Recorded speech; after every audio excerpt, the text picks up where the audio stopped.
Bros program. You can check them out here on Ironic Radio Network, 8-Bit Bros. That's number 8.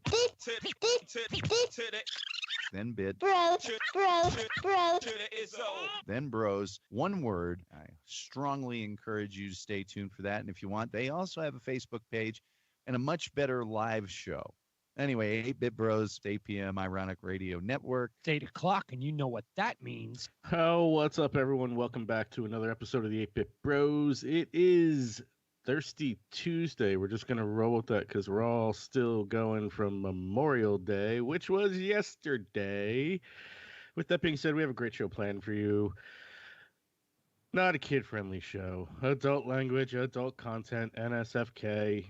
As we always say, do the right thing, people. Put your kids in the closet.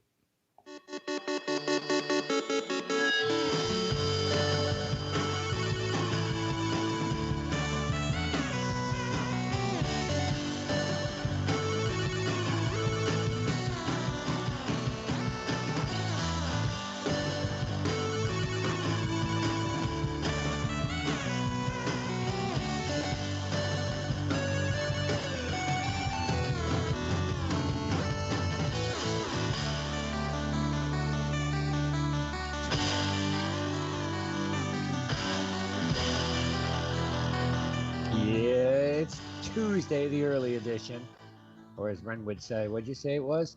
Thirsty Tuesday? Thirsty Tuesday post-Memorial Day. Thirsty Tuesday. Center box gets a square. What up, people? That's Ren. You know that over here, me, web boy. That's the left box. It's left on my screen. It's left on yours. So you can argue about that all day long. To the right, 846 miles south, the one and only Thumpin' Loud. Gentlemen, let's see. Where are we going to say? How was your weekend? We get to do that again. Yeah, this is kind of the first official weekend where everybody probably can say something more normal. Because in most areas, like your area, you've got phase 1, phase 2 type shit going on. More things are opening, so you're actually able to go out and do, which is something that really hasn't been a thing for a couple of months for most people everywhere. And so the ability to go do, and on the weekend, being a holiday weekend, was very, very live. I cooked on the grill.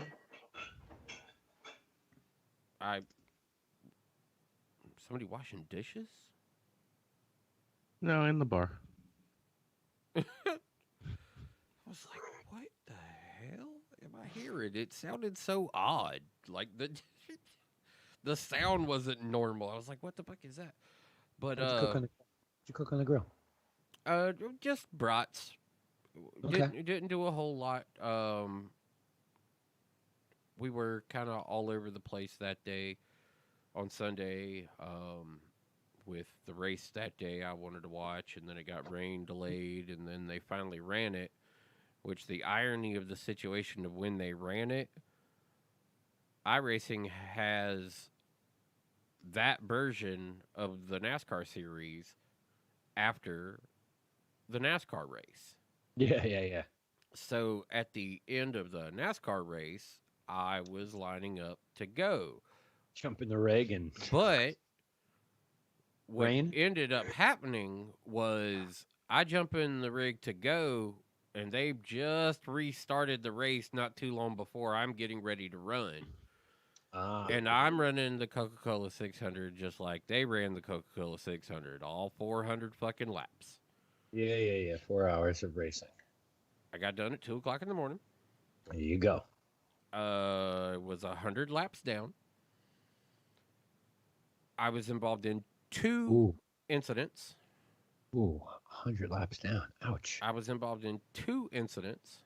The first one being, I went to go down into the turn, and the guy went to go down into the turn on the inside of me, and instead of staying down, he got loose, come up, and tapped the side of me. Yep, at that speed. Trouble. And so it was a big problem for all. It was a big problem for all of us that were involved there. that put me in for like 20 some minutes of repairs that were mandatory repairs, not the optional repairs. Like you get optional repairs and you get like must do's. Most of the Right. time, the damage is not severe enough. You get an optional repair. You take it or you don't, and you kind of go on about your business. Optional repairs are like body damage and shit like that. Yeah, I give you your shit back. But if you've got some major damage, you've got to spend some time in the pits, no? Right. So I had 23 minutes on that first incident, and I wait that. I go walking around. I do another shit. I'm talking to Soon. I'm fucking, just doing whatever. And I get to go back out on the track, and I'm doing pretty good. I'm slow because I didn't. I must have missed something in my optional repairs. Like there was damage that was slowing me down. Right. And I was a good probably maybe 5 miles an hour off the pace, and I was like, man, this fucking blows. Well, there was a caution, and I'm in the field, and I'm lined up right where I need to be, and it starts to go, and I start to go, and this guy on the outside of me spins the tires, and his car rotates around the front end of mine, slowing me down, while the 8 behind me just runs me over and pushes me into the outside wall. I'm in for another 31 minutes of pit repairs. That's how I ended up 100 laps down. It's because of that situation. I got a couple of my laps back from all of the incidents and ended up finishing P16 out of, I think, 26 cars. That's bad though. And still a good time driving. I mean, oh man, it was a ton of fun. It was a long fucking race. I'm sitting here like fucking 1:30, just like cutting laps, like it's like just fucking done.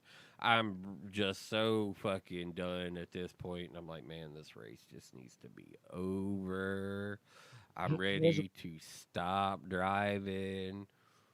Sure, it's 2:00 in the morning. I don't know if I want another beer or not. Yeah, it was just like, this is getting fucking ridiculous. I'm like, man, this race, I didn't think it would be this long. I was figuring 1 o'clock, not 2 o'clock, and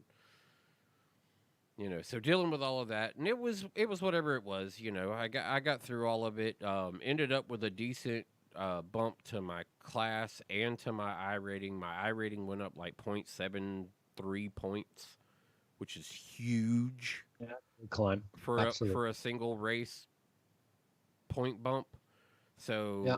I'm back up over my 3.0 for the end of the season, and I think all of us, with the season ending next week, in most of the events, especially for the oval shit that we're doing, all right, with the new season starting next Monday evening, we're all kind of going to just stay out of oval course for the week, for the most part.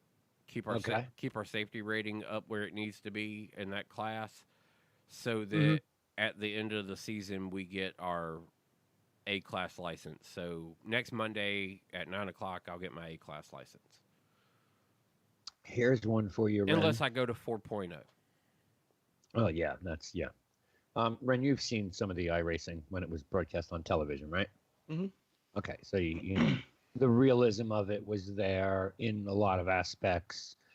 In some other aspects, it was okay. Yeah, it looks like a video game. But the worst part of iRacing's digitizing is their starter. Oh, this dude's been viral all over the internet because the real life guy literally started the race like he did. So in the video game, he's not very cleanly animated. No, he is literally just stuck up on that fucking stand to kind of wiggle wave that flag. He was never an important person, and you can tell by the way he does things. He fucking hangs over the edge and like thrusts his body down. The animation is like Minecraft compared to the rest of the game. Yeah, it's horrible, and it's a definite note that like it was a little bit of it was called out and poked fun of on the fact that this flag goes full on the way down green, and then you see it completely roll over and come full and go up, and this guy is just waving it like he's chopping wood. So I don't know how this was missed last week, but like it started to break out and then it got bigger and bigger. And today it went completely fucking viral. Week 2, Darlington's second race, the flagman did a complete, almost perfect reenactment of the flag bearer or flag starter in iRacing. Yes, and he did it with a side-by-side comparison to, like, he had somebody record him from the right angle so that when he did it, it looked like it was literally, it could have been the iRacing thing. And he was like, even though the NASCAR guys are back out on the track, there's one guy who didn't get to come. Barney. And it's the flagman from iRacing. So that was his homage to the guy who's never gonna see the real track again. Yeah, the flagman's name is Barney in the video game. That's what they've dubbed him. Yeah. Barney. Yeah. Yeah, but it's hilarious, man. To watch the side by side video, you could have dropped that into Slack. That would have been funny. But yeah, to get that over there the way he did and to send it out there, like the flagman is not a guy who normally is getting attention for anything anyway. You know, we don't pay attention to what the flag guy's doing up there on that stand all the time. Like the drivers are the only ones paying attention, and he'd have to do something kind of very abnormal for them to even notice something, different. Like wear a clown wig or like most of the time it's just a guy. All they see is the color that he's waving around. Is it a checker? Is it a white? Is it a yellow? Is it a green? Is it a black? And does it got my name on it? That type shit. Like the flagman is a very underappreciated and underrated part and very integral part of the NASCAR community, but he's definitely the guy that goes in the shadows. All right, I got it right here. Embed tweet. Is that what I want? Give me that. I don't want to embed it. Just give me the link. There it is. Thank you. Shit.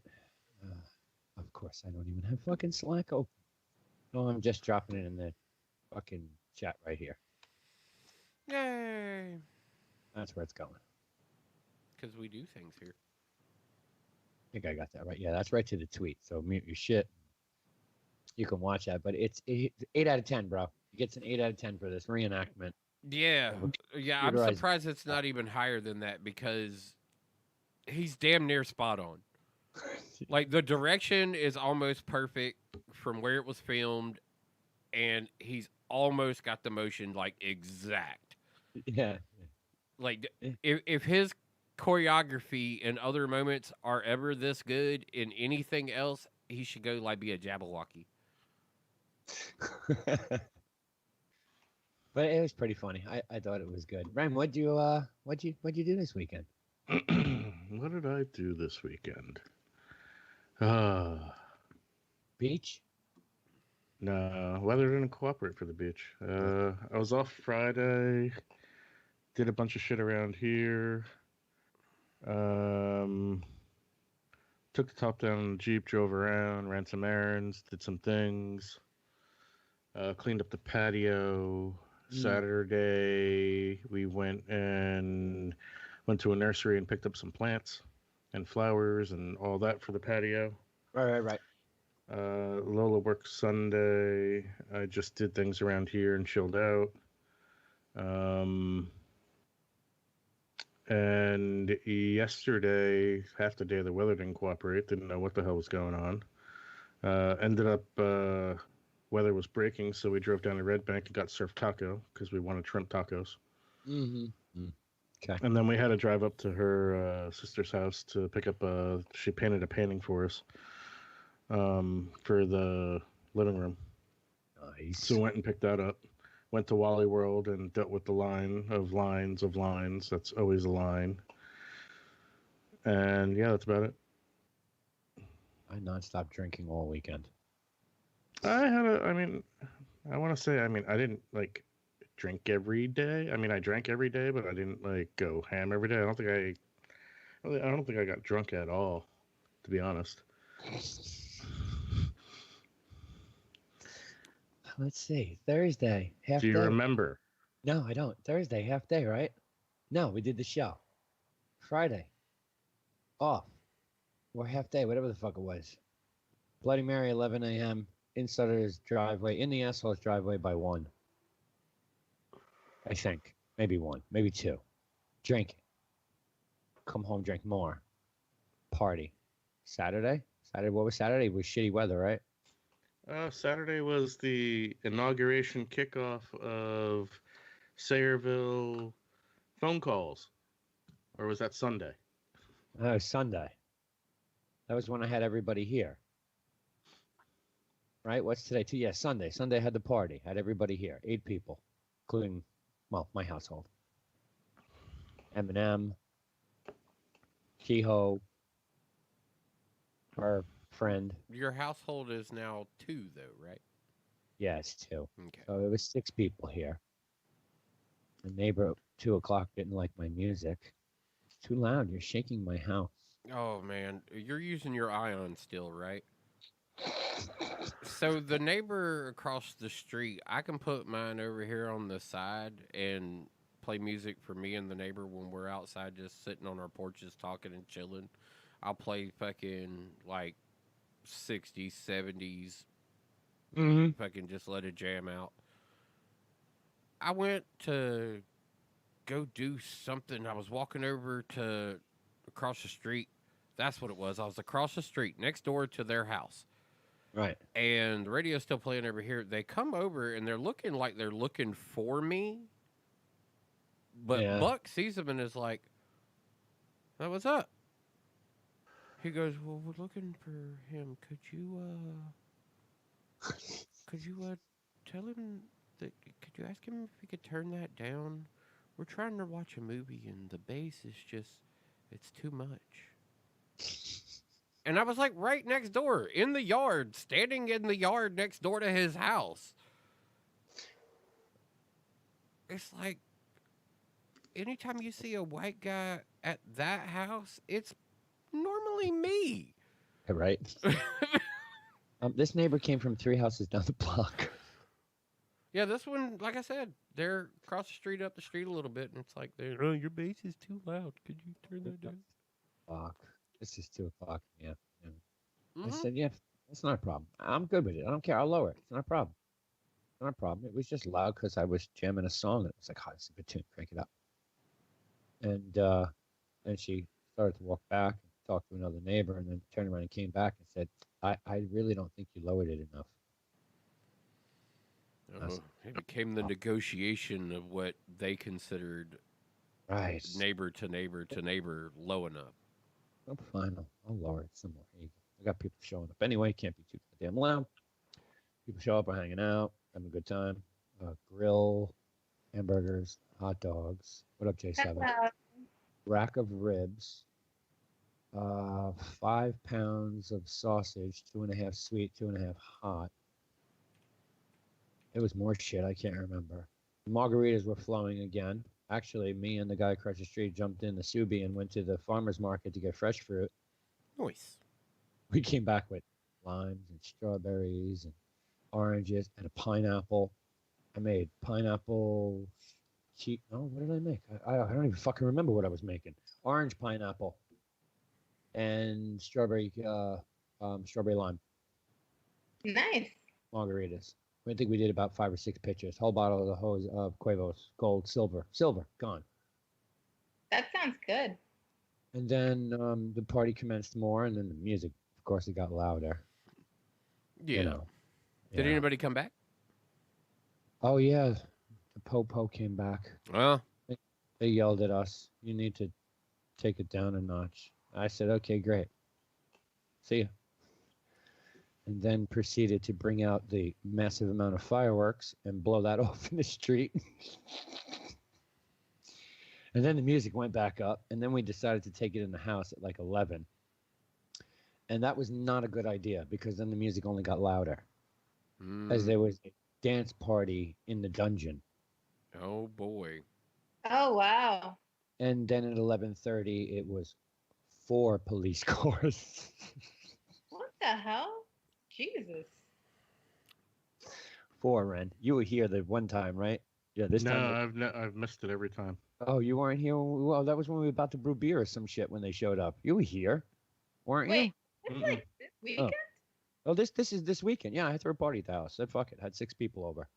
We barbecued. We had a great time. We played bags. I went out and bought brand new sets of championship bags, and it's 11:30. There they are, 4 of them. Uh-oh, this is not good. So yeah, mandatory court date June 20th. Noise violation.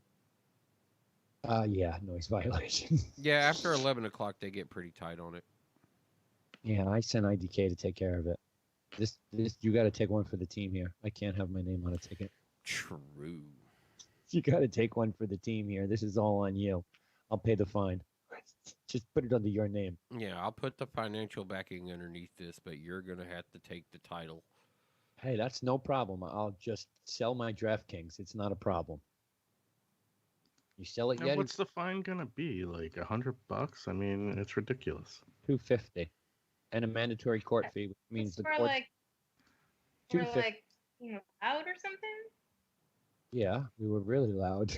Yeah, after 11 o'clock, there's a certain decibel that you're not allowed to exceed We were loud. in most urban areas. We know we were wrong. Ren and Thump both know how loud it can get in this house. Oh, yeah. I mean, me and Thump were screaming our lungs off at 2 o'clock in the morning at fucking the stereo on 80 playing Rock Band. That's when. Remember Justin? Yeah, that was Dave. That was me, you, Dave, Ren. You were with us still at that point, I think. Me and Webb fucking screaming into microphones, and all of a sudden you hear Juice go, "Hey, guys!" 2 o'clock in the morning, and we decided to do fucking Crawling by Linkin Park. Yeah. Oh my god. He's like, "Hey guys," I'm like, "I'm sorry about that." He's like, "Not really a problem." He's like, "If I wouldn't have had work, I wouldn't have said shit." But Oh yeah, mandatory court appearance. That's because the courts are closed and they need money, so everything's a mandatory court appearance now, so they can get their extra $33 out of you. really, y'all's court cost us $33. $33 court cost. Ours is $85. I don't know if they're going to throw Safe Neighborhood on top of it. That's usually with a drug charge, but I think they can do that with a noise ordinance also. You violate noise ordinance in a safe neighborhood. I still have the Jersey wall in front of my house. Safe neighborhood. Video for Ren or you? You got no video from me? No, for Thump or Ren. That's interesting. Yeah, that's weird because I definitely got video. Weird. Yeah. Maybe it's me. Let me even come back. Maybe I should try. Today, Ren, for lunch, I jumped in the Subi with the babe, and we went to Keyport Fishery. Yeah, we drove by there yesterday. That was one of our options for lunch. They weren't open. So we went to Red Bank. They're never open on place. Oh yeah, there you are. I don't know why that happened just now. Oh, where'd her audio go? That might choppy as crap. Got to be your internet jumping in and out. I see. Oh yeah, your snap crackle popping. Your audio's a little broken. Up. She looks like she's about got it sorted. Yeah, I think IDK just posted all this shit in the 20-minute She did.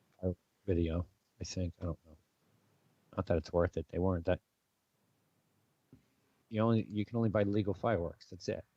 Oh, the people over here in the PJs, like right on the other side of the woods, whoever was down here at the end, they took the trip out of town to buy all the illegal shit because they were sending mortars up over across the street. I mean, we were doing that the other night. We went over to a friend's house and grabbed some stuff and shooting off. It sucks that they didn't have the tubes with the additional powder to send them up. Because, the mortar's one thing. It'll launch a certain degree on its own. But if you've got the proper tubing, you got the proper tube with the extra powder pack, then it sends them up higher. And so everything was just starting to break the tree line when it would blow. And they were only like just over here. So it was like, oh man, you don't have all the power behind those that it needs. So you'd have this, I don't know, 100-foot wide fucking boom Yeah. And you'd see just like 20 feet of it come up above the tree line. Yeah. tree line. It was like, oh man, you're just not putting enough behind them. You need to do something different.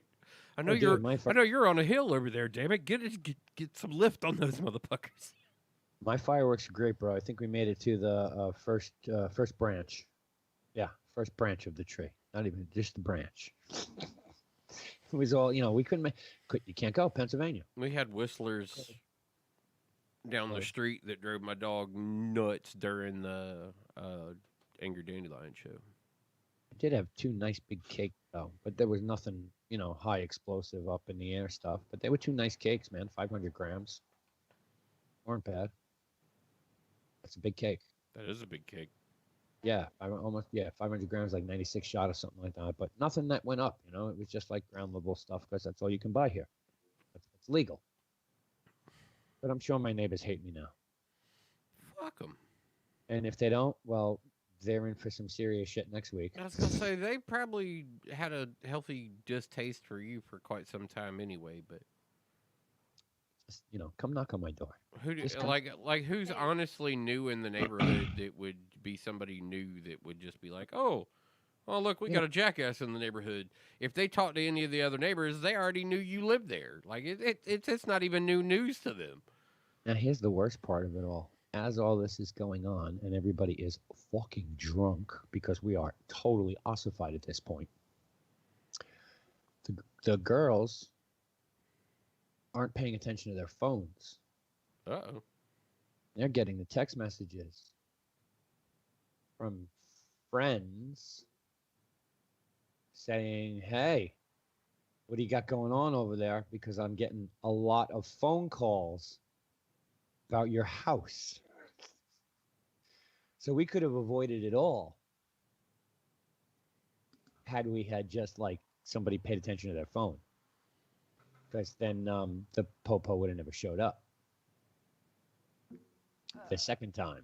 But like, what was the big deal? I guess I don't understand why the cops showed up. Is it because you weren't supposed to be having people over? No, it was a noise violation. It was purely a noise ordinance issue. Yeah, we were jamming music and everybody was fucking dancing and we were drinking and doing shots and having a good time in the house, but we were very loud. Oh, okay. Like so over the limit of loud. You turn it down. Well, no, they weren't essentially. They told him once that day to do that. So when they showed up, because another resident in the area called again, they showed up deep to basically be like, all right, motherfucker, you didn't heed our warning. Now you're going to pay the court cost. Thank God they didn't come up the block with like sirens ablazing. Oh, dude, if they would have drowned out your sound by other sound, been like, come on, bro. You knew that wasn't necessary. You were just as loud as I was. Actually, I couldn't even hear my music because of your sirens. And the funny part of all of this is when Digger showed up, Mike Digger Jones, when he showed up at the house, I said to him, what do you think? You think I should take the plates off the car? Yep. At least this way, look, they're going to know where the car is, but now you don't have the plates, so at least you can't fucking write that shit down. This takes a lot of effort, you guys. This is like a lot of effort just to play some loud music. You've never lived in a small little town, have you? No. I mean, I would just not put the music all the way up because then I won't get the cops called on me. Well, and then I can she's also lived in a very tight area all the time, so she gets people pounding on the door or the wall. She's like, oh, I've gotten too loud. So she's had enough of that growing up and to this point that now it's not a thing she would do. We have lived in spacious areas and have been allowed to be loud and disruptive. Yeah. It is a common thing for us to be loud and rambunctious because it's normal for us and nobody says shit. When somebody says shit, we're like, what the fuck? It ain't no different than anybody else doing loud shit. So for us, it's a different scenario. In your scenario, with being in the tighter communities like that, like a motherfucker knock on the wall and go, hey, I can hear you. You're like, oh. Yeah. Right. Yeah. Like, it's too much. Like, Yeah. It's just too much work. Right. Like, I You're don't not wanna about do it. that life on the other side of it. I don't even want to talk to you. Like when I see you in the hallway, I don't even wave. I'm out. Like so, I'm definitely not trying to associate with you through walls. I just keep my shit down, and if I feel like jamming the fuck out, I'll put my earbuds in. Call it a day. Yeah. Yeah. See, no, we don't live that life. We got speakers in the fucking house. Like we live in homes that have like distance between the neighbors, and the shit that goes on in the house most of the time is pretty. Like if they got the cops called on them while in the house, their shit was dumb loud.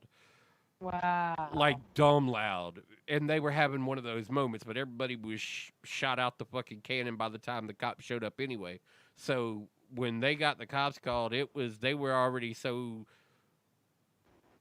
past where they needed to be to deal with all of what was ultra loud. what was just going on. They were already in the mood, so it didn't fucking matter.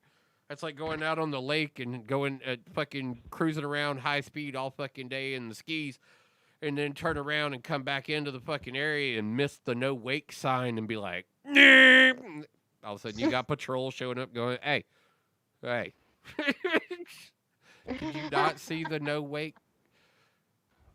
Oh, fuck. Yes. They're like, You got the race on thumb?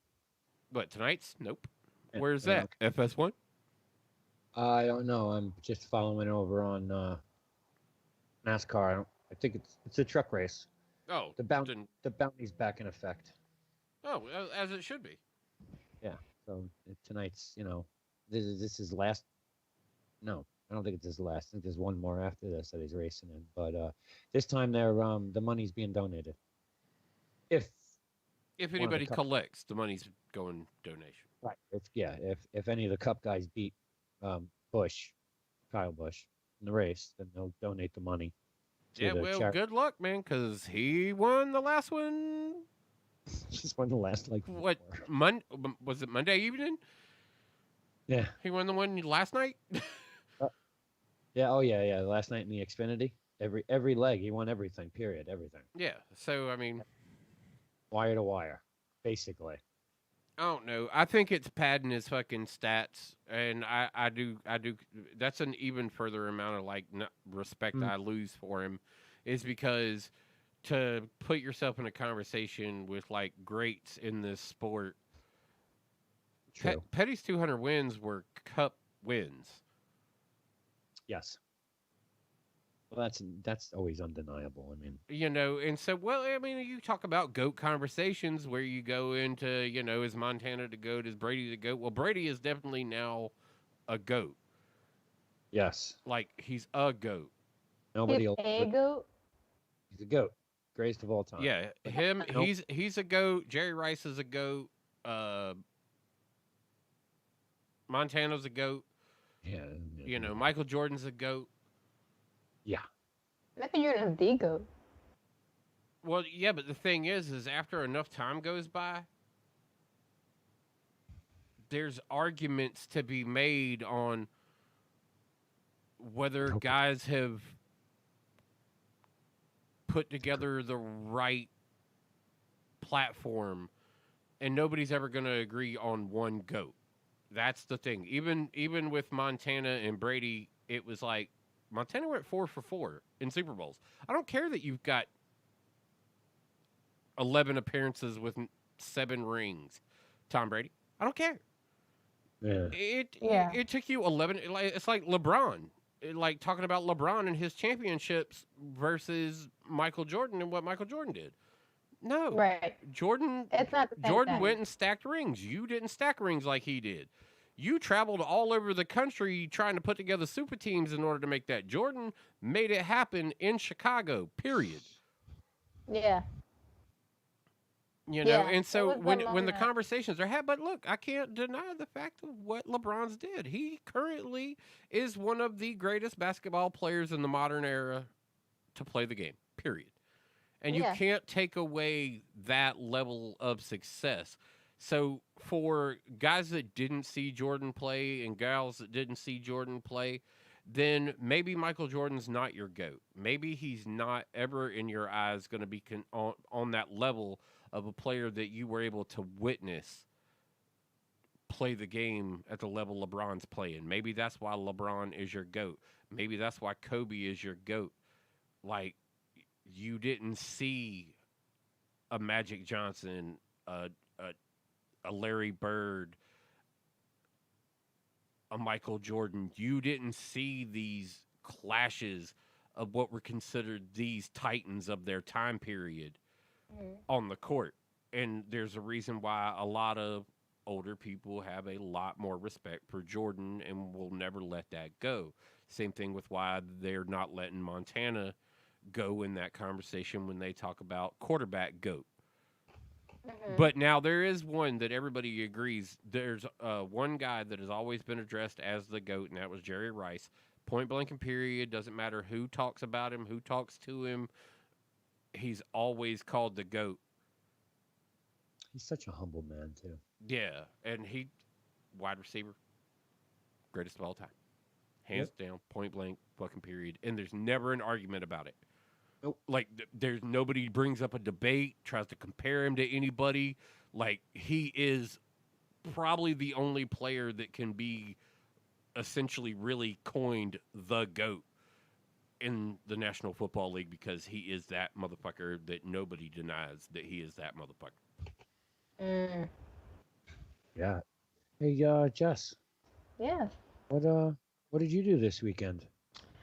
I redid my entire living room. Oh, I bought all sorts of furniture.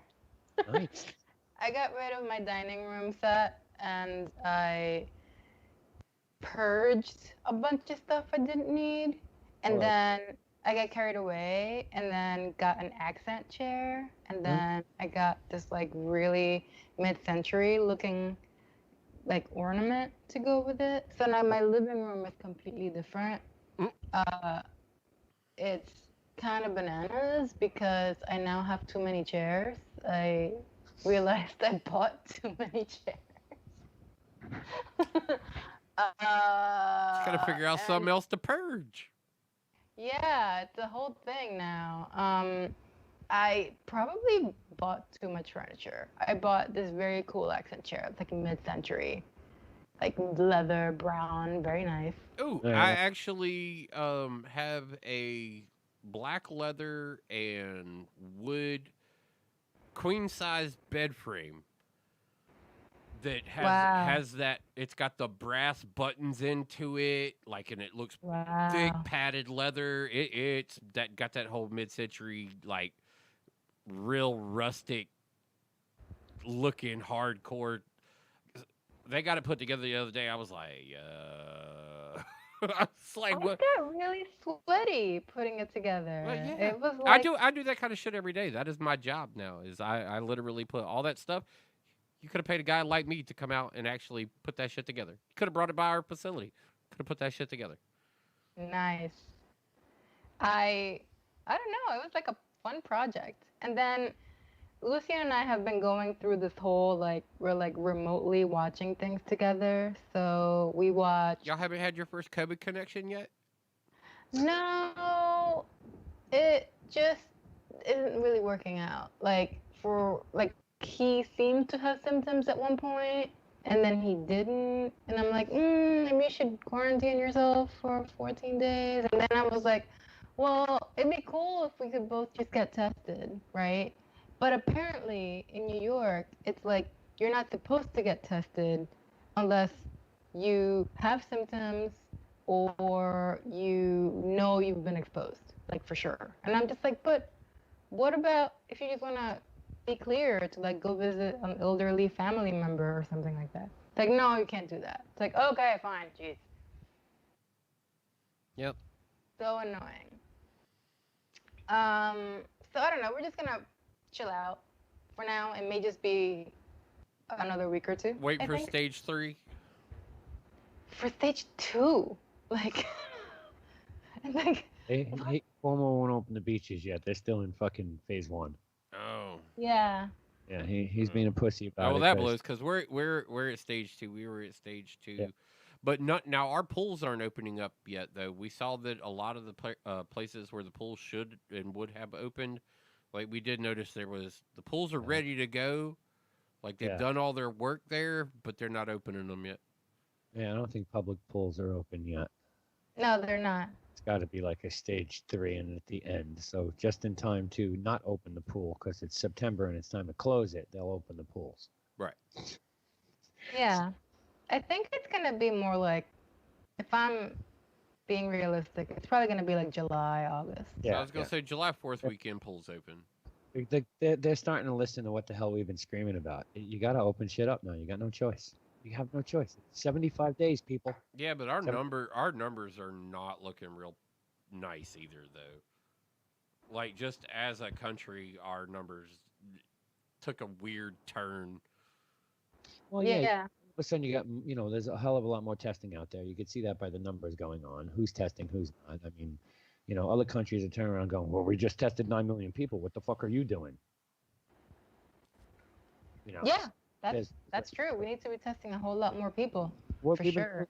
Weeks, and now it's almost at the point where it's too late because you had the opportunity to do this, day 45, when everybody was like, "I'm not going out of the house." You could have sent the fucking census people door to door all day long with a mask on and a swab. Okay. In the nose. Right. I don't out your mouth. To the test, but if you're going to have a census taker come to my house because I refuse to do it online, then you can send someone to fucking swab everybody. I mean, testing should have been done. Other countries are already doing it. What was it Wuhan? 9 million out of 11 tested, and they're testing them again next week. Yeah, I mean, we need to just be able to test everyone every day, basically. Well, I've been trying to get a test, and yeah, it is hard to get a test, especially when I don't want to get up that early in the morning. Oh, well, that's good. Looks like somebody's actually trying to claim that bounty.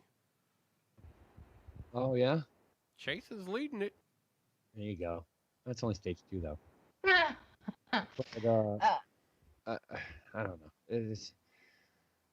Then would have been a How good time. How appropriate would it be for Chase to take it from?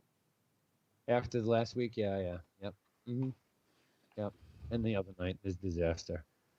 But now you got people who don't want to stay in the fucking house. I mean, yeah, there's, you've probably seen the videos of the people who are like, oh no, you're saying I need to wear a mask to go in Costco or whatever. It's like, oh my God, keep it down. I had my first incident today. I went to Keyport Fishery, and I pull in the parking lot and I call on the phone 700 times to place an order. I finally get through, place my order, and they're like, all right, we'll call you back. You just sit in your car and you wait. This is cool. You're cooking my food. It's going to be fresh. I get the phone call. I go get online to get to the window, and there is an elderly gentleman. Elderly. Obese. With one of those walkers that you can sit on.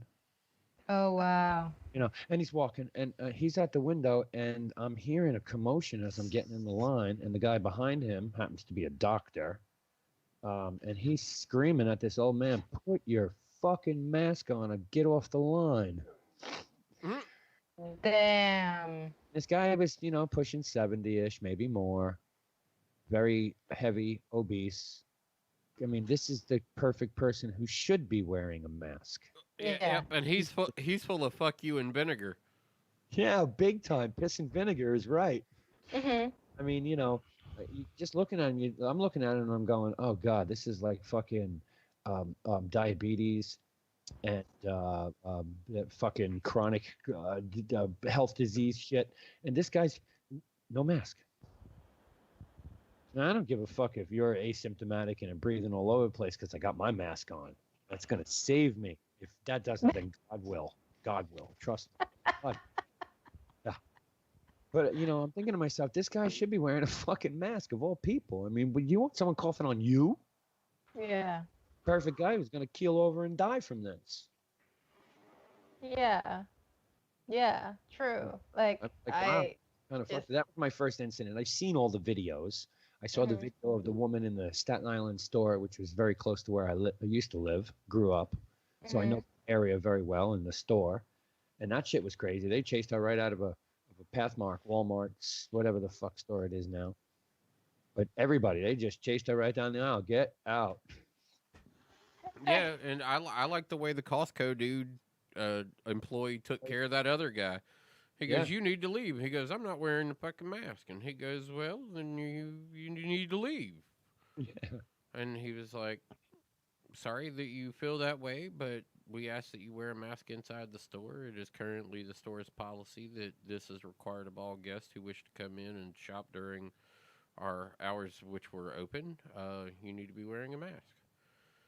I woke up in a free country. Well, no, you woke up in America, buddy. If you actually go and look at the list of laws that you're actually constrained to, this ain't very free of a country. You live with a relative idea of freedom. You woke up with a relative idea of freedom. But when people tell you you have to do shit, rules are put in place for the reason. And you need to do the shit that they're doing. It's not like they told you when you pull into the driveway, you need to be wearing that mask. No, they said when you come in the store, please wear your mask. And so they took his fucking grocery cart from him and walked the fuck off. I was like, yeah, see, that's how you handle that.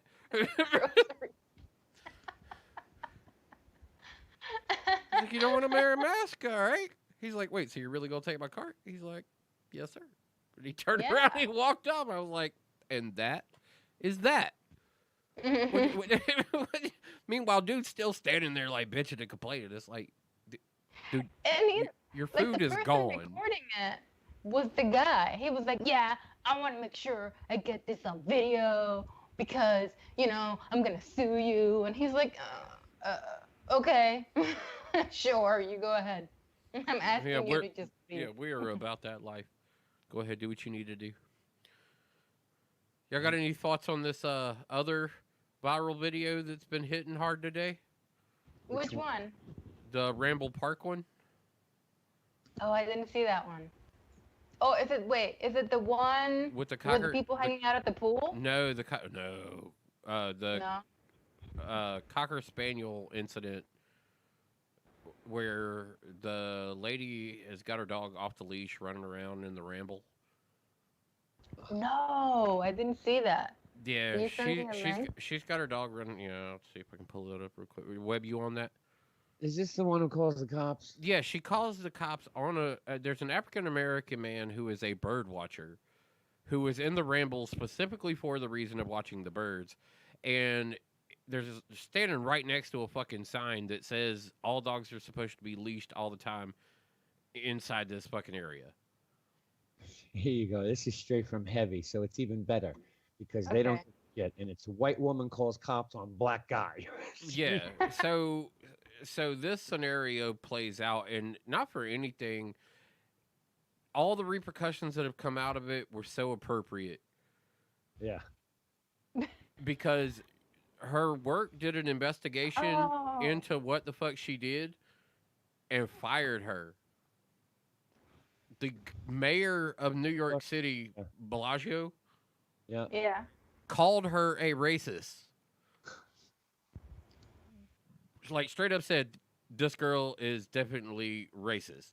And wow. Not for anything, the girl was literally, based on the escalation of threat that she acted like she was under, was trying to get this guy killed by the cops.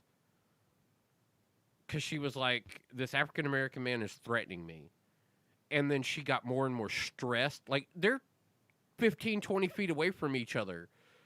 And he's recording the whole thing. And you hear her escalation of panic, the assumption of panic, or even, like, anguish and strife of, like, confrontation in her face. Like, maybe this dude has literally got his hands on her. Like, she escalates her tone to that position. She's choking the shit out of her dog. Well, she surrendered the dog back to the Cocker Spaniel place that she got it from, too, also, since this event has taken place. Like I said, all the repercussions are seemingly ironing themselves out perfectly. But I was like, yo, this bitch is trying to get this dude killed. What up, cousin? I was like, because why are you doing this with the climate and how the response already is as an assumption that black men are treated with a little more severity than other people in the population, period.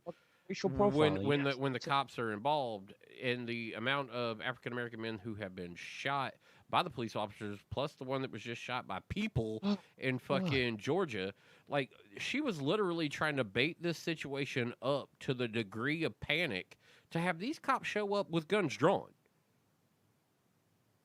Like she almost should have just said, "He's threatening to blow me up." Because she got that stressed in her tone, where it was like, holy shit, this guy might be fucking her up. Like the 911 operator had to have been like, all right, just calm down, ma'am. The police are going to be on their way. Like I'm sure the 911 operator is trying to fucking do their thing, but there's nothing happening. There's nothing happening. It's just her freaking out. She leashes her dog while on the phone with the cops, and the dude goes, "Thank you," while she does it. I'm like, that's all he asked. That's really all he wanted the whole fucking time was, please put your dog on a leash because it's required in the ramble. If your dog runs free here, it will trample over the plants. The plants are what bring the birds. This whole area is a natural area inside of the fucking city park. Yeah, Central Park. This is what it's there for. Your dog is supposed to go to the dog walks. Well, there's the dog walks are closed. Well, you need to keep your dog on a leash if you're going to be here. If you're going to go into the dog walk area and run your dog, then that's fine. Yeah. But here it's not allowed. Yeah, you're in a reserve. And that was really all he was trying to stress the entire time. And for me, it was just like, man, like that is so bizarre. She was ultra flip mode trying to make this as heavy of a situation as she could make it sound. And jerking that poor dog around by its fucking neck the whole time. That poor dog. It's like, can you please just... Yeah, hook me up to the leash so I can have all my feet on the ground. Yeah. You mentioned the fucking police shooting, Minneapolis. This is God. Fucked up. Well, that's what I'm saying. Like, we've got all these scenarios where this shit is actually fucking happening. Like, yeah. And here she is literally sounding like she's trying to make it happen again. Because that's what I got. That's the vibe I got from just hearing how her stress level increased while she was on the phone. I'm like, she's making this sound more severe than it is. And know how she said it. She's like, there's an African-American man threatening me. Yeah. Threatening me. And then you could hear it in her voice, like the stress, like, ah. It's like, holy hell, what is going on here? What are you trying to do? Yeah, that's just weird. Like, it sounded like you had intentions. I'm sorry, that's what I got off of what you said. It sounded like something was happening. If I was blind to the situation, I'd be like, if it was a radio clip and not a video clip, I'd be like, oh my God, what is he doing? Did he grab her by her fucking hair? Is he fucking dragging her down the trail with her dog in tow? What is going on? You know, and that's what I would have heard. But you watch the video and you're like, these people are literally 20 feet apart. And when she clips the dog to the leash, she goes, thank you. It's like, there's nothing fucking happening. Nothing. But the audio track tells a different story. Right. I love that he had his phone out. I mean, I feel like the fact that he recorded it really did something here. Because, I mean, clearly can see what's happening. She wasn't that distressed before she got on the phone. Right. Yeah. She wasn't even that distressed at the start of the conversation with the 911 operator. No. Right. And really, I mean, let's think this through for a second. Like, if someone is threatening you and you're really afraid, you're really going to stand in front of them and call the cops instead of running? Oh, no, she made it sound like this dude had a hold of her. Like there was no running. This That's what I'm saying. Yeah, there was no running. This man was impeding upon her. Like, she was trying to get him for kidnapping. Like it was so weird to listen to because I'm like, if I never saw any of this and only had the audio to go with it, I might have prejudged the situation completely different. Mhm. You know, Yeah. and then to see the video, now I feel like she was trying to make it that kind of situation.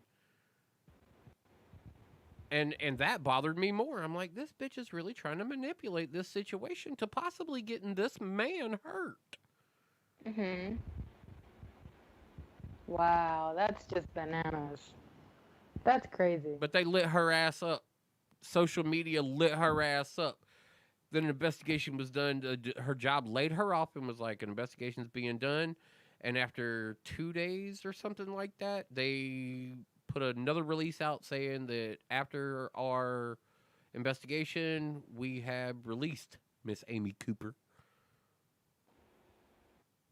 And then there was a post from her talking about this whole situation is ruining my life, which Jenya retweeted. She was like, "Bitch, you brought this all on yourself. Not, not what you said."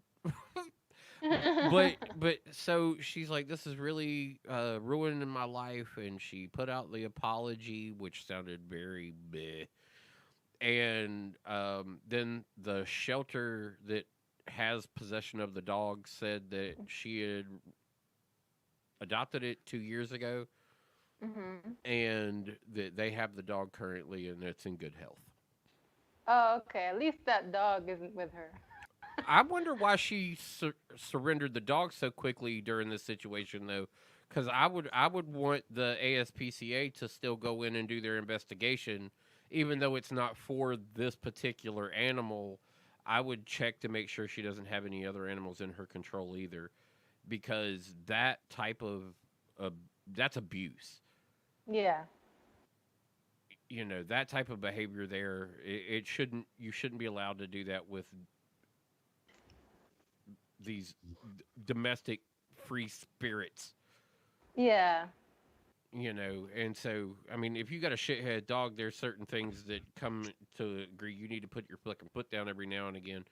And fucking sometimes it does come to situations that are a little bit more involved than people would be comfortable with. But sometimes that's what it takes. You are at a, especially with adoption dogs. Me as Mhm. a pit bull owner and knowing how, like, if a pitty's been in a situation for a while, he might come to you with some bad habits and some bad Mhm. attitude because of some treatment that's gone on. And so Mhm. you have to wear those situations very differently. And there's certain stubborn behavior that, like, going no is not going to work, especially if you don't have a good no voice. Oh, interesting. Yeah, like You there's a have to be like firm in your voice when you yeah, say no. there's a big problem with like people's assessment of dogs. Like you can't just go, "Hey, stop doing that." No, no, that's bad. Just like it don't work with little shithead kids. That's the truth. Jeffrey, no. What I say, Jeffrey, don't do that. No, you can't. That doesn't work. No. Those kids at some point need to be smacked or popped on the ass or something like the escalation because they've not known for so long that they Yeah. need to be checked. Like Not always ultimate work. check. Like perspective needs to be completely readjusted. And sometimes a good wrap up side apart, Head. a good wrap up side a part of you does that. It readjusts your thought pattern. Like my cousin and his girlfriend moved down here from Chicago, and they had been all over the place. So their daughter was kind of just getting to do whatever the hell she wanted to do. Like in their life, they were trying to do all this other stuff. They had been moving around a lot, so she didn't have any stable structure about anything. And when they moved in with me for a couple months, like she was a hellion, and we don't tolerate hellions. And so Mhm. I'm in the living room one day and I hear her arguing with her mother. Like literally arguing. Like the two of them are above my video game and they are shit talking each other. And Wow. I walk into the room, stand her ass up, wrap her on the ass one time, sit her the fuck back down, and tell her, shut the fuck up and listen to what your mama's telling you to do. You are not the parent in this situation. You need to learn to listen. And she sat there, shut the fuck up. Because she was like, I don't know what my uncle just did to me, but I don't want that shit to happen again.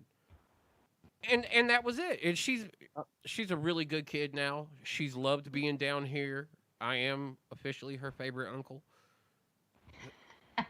So not for anything. I mean, it works every now and again. Sometimes when you get a out of control situation, there is only by certain terms one method of correction is very stern, and sometimes it's a difference in variant of the elevation that's necessary. There are dogs that you can get under control with a very firm no.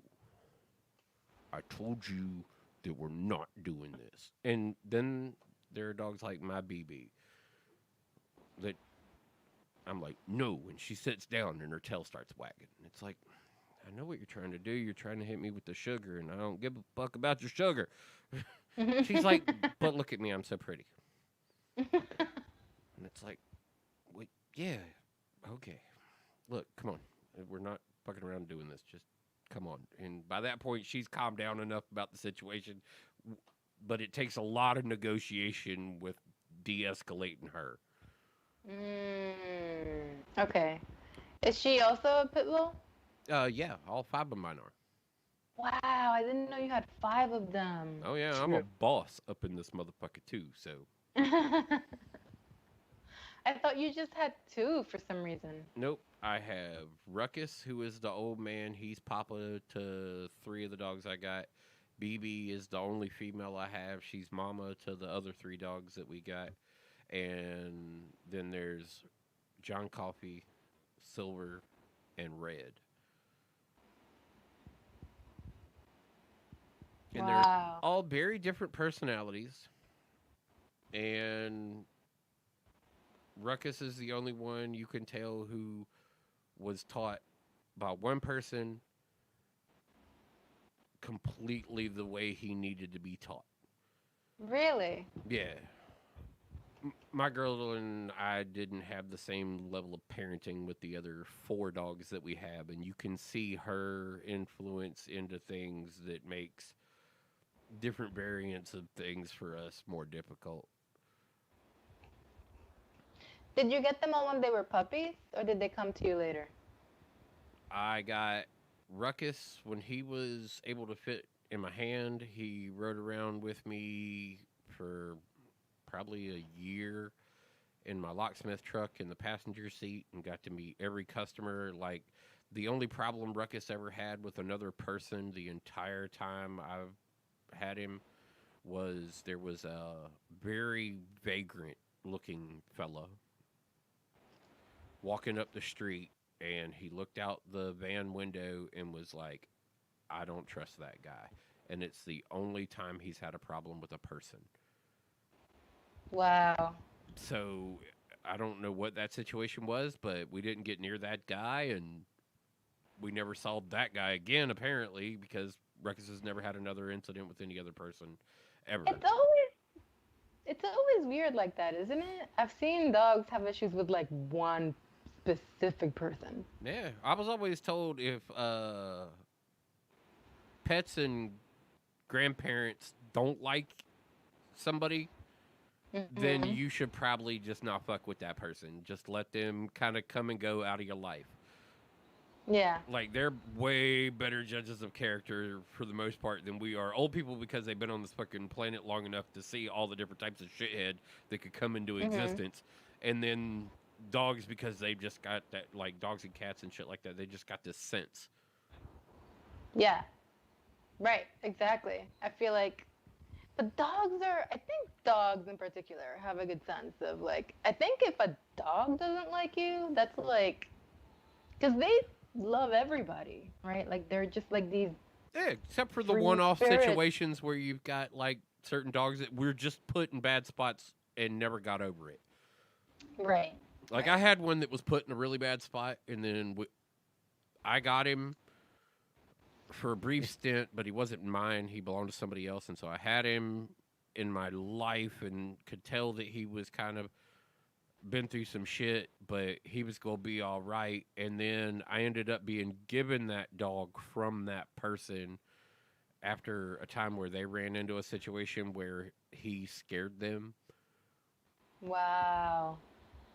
Like you can't, like, he was no toy guns, like no play argument, like no playing around roughhousing. Like he took all that shit very serious, because any act or thing that could commit violence, he was going to protect himself. He immediately felt threatened and would go into protect himself mode.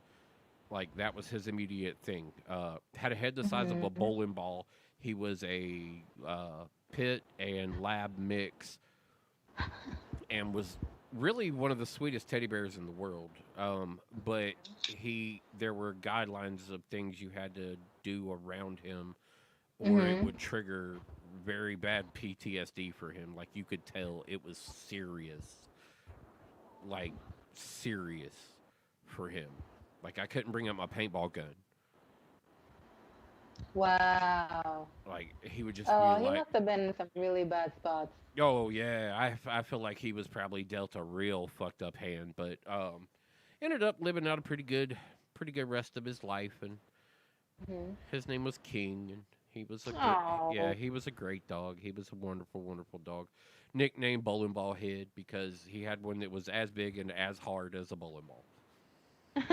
His favorite thing to do was to, at one of the old houses that I lived in, was to run out in the backyard, and barbell weights? Do you know the old ones that were filled with concrete and wrapped in plastic? Like not the metal plates, but the other ones? Yeah. So he had a 25-pounder that he would go out in the yard, and he'd rid it around with his nose for a while, just kind of like pushing it around and playing with it.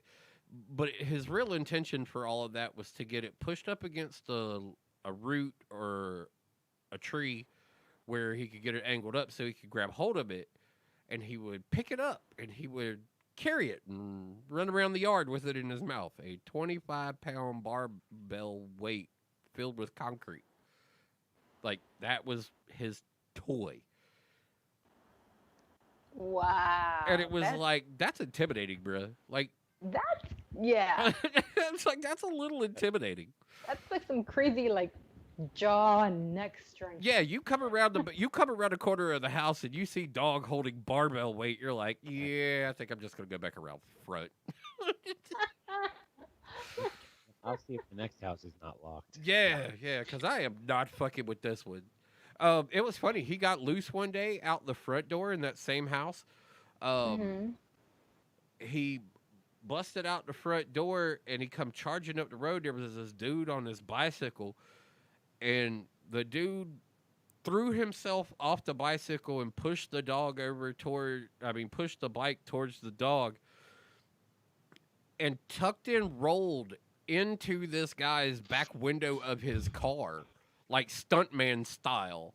Like, broke the back window with his back and then rolled into the back seat of this guy's car because he was trying to get away from the dog. And we're like, holy shit, what the fuck just happened? And we get King back, and he's like, I'm coming back here, I'm gonna shoot this whole motherfucking block up, blah blah blah blah. And it's like, come on, bro. It's like, I understand you're scared of the dog. Like, I understand that situation happened, but you come back here, you are not gonna be happy, because next time I'm gonna let him get you. Oh my god. That is bananas. But nothing ever happened. The dude never showed back up. But yeah, King was intimidating, man. Every aspect of him was just fucking a mountain lion. But he was also he's a big old cuddle bear.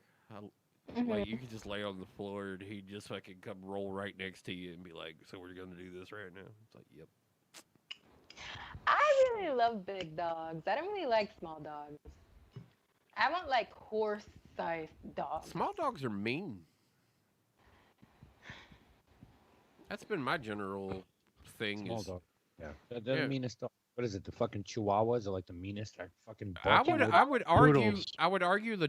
the Dachshund, the Wiener dogs. The lady up the street has had two, and they have been two of the most overly aggressive dogs I've ever met in my life. Wow. You want to take a break? Sure. Sure. Yeah, why don't we do Is that? it that time? Yeah, it's actually that Been time. that time, 18 minutes ago. But I didn't want to kill any conversation we were having, but now's a good time to do that. Yeah. Let's take a break. We'll come back with some more nonsense or Yeah, we'll maybe- just keep filling it out and floating through these conversations. We'll see where it's at. maybe- Yeah. All right, I'm gonna go. She yelled at me not to play that one anymore, and Did you all get the Facebook notifications of the 35 complaints from Sony that were all released Instantly? Yeah. instantly? I Yeah. didn't even realize it. Like I'm sitting like hanging out, not on Facebook or anything, and Lola comes up to me and she goes, "All your Sonys have gotten released." Yeah. I'm like, "Oh, okay, that's nice." In my head, I'm thinking like, "Oh, 2 or 3 shows worth of." Like every now and then you get that one that pops through your notification. Oh, your claim has been released. I always All of a think sudden, it's yesterday retro. morning I go on Facebook, I walk in the room, I'm like, you ain't kidding, all our shit got released. She's like, that's what I said to you. I was like, well, I always thought it was retro shit. And then I was No. like, oh no, those are us. that's everything I fought for fucking a year ago. Yeah. then I So they got copyright claim for what? For music? Yeah. Yeah. Oh. Yeah, Yeah, but they're yeah. denying. So all of- It's Facebook slapping these things out here and not knowing about shit we already had in place with our ASCAP licensing for the radio station, and like Mhm. it was just complications we ran into with Facebook, and we kind of over that first year got it sorted out. But SME was being a little bit of an ass about some of the early shit and was holding on to a couple episodes that they wouldn't fucking give Yeah, us. did But you see apparently what they let us have them all. Did you see what the Oh, episode nice. numbers were? Episode 170. Yeah, Wow. I mean, it's fucking 2 years ago. yeah. Like I said, this was our first year of shit we were dealing with Facebook. Yeah, exactly. All right, let's throw a break. Be right back after. Oh God, which one? 1, 2, 3, 4, 5, 6, 7, 6, 5. After, yes. Good evening. Do you like to laugh? Are you at one? Do you like your comedy coming over the streaming media? Then go direct to Amazon right now. Do not hesitate and download Jim and Drino's Not Dead Yet. Recorded live at the world famous comic strip. It is a giggle-a-second fun fest. An hour of me for you. Jim and Drino's Not Dead Yet. Available only on Amazon. Jim Mendrinos, Not Dead Yet. Now available on Amazon Prime. Watch it today.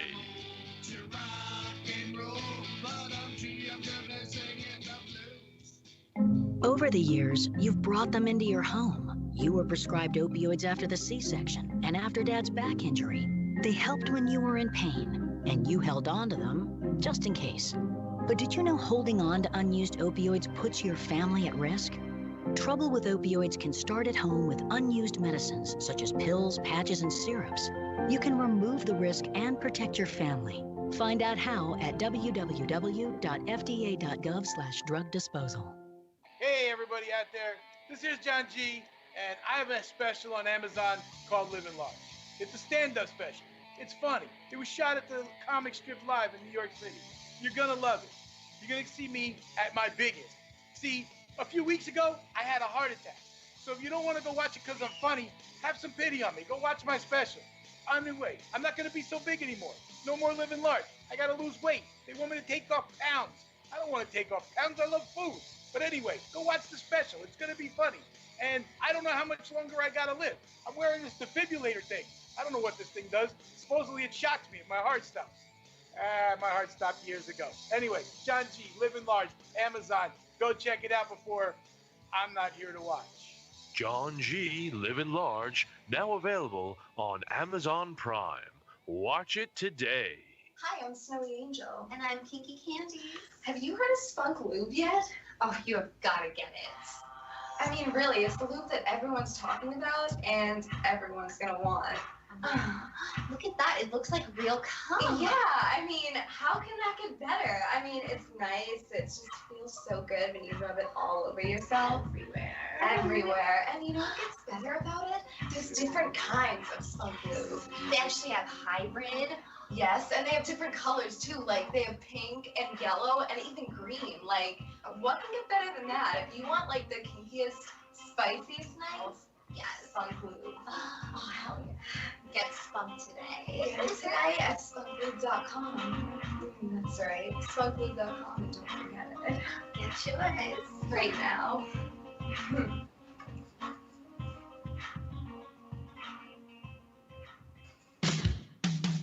Bud Light presents Real Men of Genius.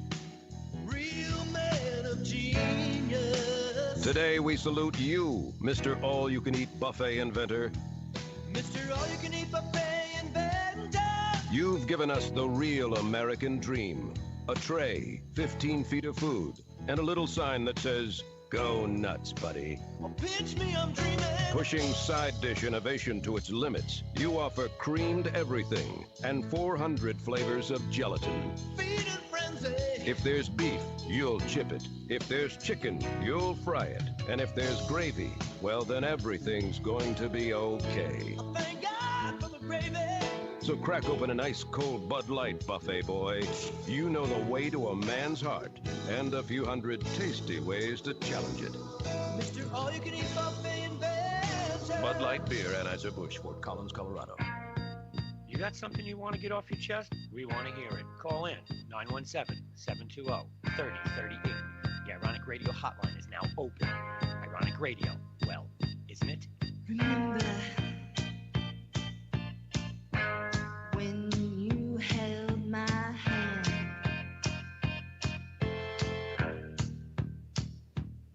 Say, remember when you were my man?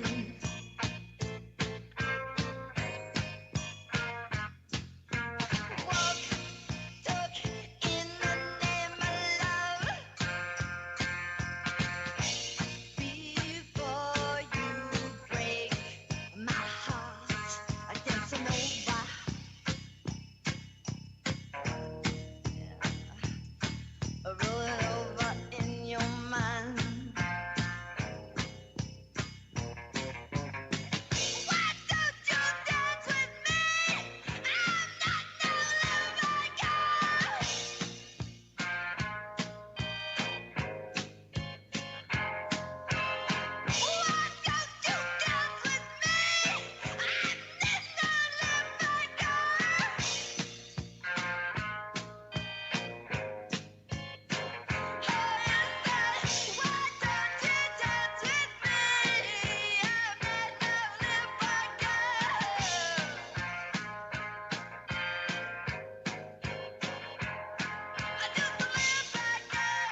Ape Bros Tuesday, early edition. Don't forget, people, there's a historic event happening tomorrow as we get back to launching men in space. That should be interesting to see the president and vice president and Elon Musk standing arm in arm. Ryan, what are you drinking tonight? I am drinking Go To Red Stripe. Okay. And I also picked up a 6-pack of Goose Island Solo. Solo, okay. India Pale Ale at 98 calories. I don't have high hopes for it. Oh, we drank it at the studio, I thought. No? Mm-mm. Only one that you and I have drank that's a low-cal beer is Dogfish. Slightly Mighty. Yeah, and that. And we drank the Blue Moon one. Right, the Blue Moon, yeah. Philip, what are you drinking? Peeber. Of course. Jess? I am Nothing. drinking sparkling white wine. Okay, hey, good call. Moscato. Oh, good Moscato, yeah. Mosaic American Pale Ale, Jug Handle Brewing Company. Did you get delivery? Yeah, right at the store down the block. Oh, really? They're distributing there now. Nice. Yep. Hey, you know, I'm obsessed with Drizzly right now. Like, if you need something brought to you that's not available nearby, you can just order it through the app, and they'll just bring that dish to you. It's kind of cool. Yeah. We got a lot of the bars here making mixed drinks you can go pick up curbside. Yeah, there's a bunch of restaurants doing that too. There's actually one near me that's doing like, Kits. you know, pick up your margaritas. There's a lot of places that have been putting kits together and doing make your own at home kit. Yeah, I did that at Bubba 33's, and a neighbors across the street brought over from a different place, Bahama Breeze. Mm-hmm. What did they get you for that? Bubba's, I got a gallon. So that was like $55, $59. And it came with Not a bottle bad. of tequila? Yeah. Yeah. I actually realized that I could figured out how to make a martini, and like I actually have like recipes for all of it. And I already had the steel shaker at home. I just never really used it. But I ordered the proper martini glasses, and I have the shaker. So now I have a whole host of stuff that I could make. It really all about restraint right now, because I could just be making them all day. Like, I bartended for years, so I have all the accoutrements to make drinks, along with just about, I mean, Ryan will tell you, just about any fucking proper glass it belongs to be in, including what beer you're drinking. wow. You come here with Pabst Blue Ribbon, I can hand you a PBR glass. You come here with Yingling, you got that. You name the fucking beer, I can pretty much hand you the glass. So you have the proper glass to drink out of. Nice. I'm crazy like that. Like coasters. I have thousands of coasters. Thousands. I don't know why. I just steal them from bars all the time. Oh, okay. Need those. You're a coaster klepto. And glasses. I take the glasses out of the bars too. Yeah, he's done that a time or two. He got us kicked out of a bar in New York for that. Just for taking the glasses? No, Yeah, absolutely. No, he got us kicked out in New York for dropping a glass out of another bar that he had taken in another bar. I had the glass in my inside pocket. I had just taken it from another bar we were in. We went to another bar. We ordered more drinks. Like, we needed more drinks that day, but we're going to more drink it all the way back to fucking Penn Station. Yeah, we were on our way back to the station, and we're more drinking it the entire time, which we should not have been doing, but... It was fucking dead of winter, too. I mean, it was snow on the ground. It was snowing that day. We're all in these fucking heavy jackets and shit, wrapped up like fucking Eskimos.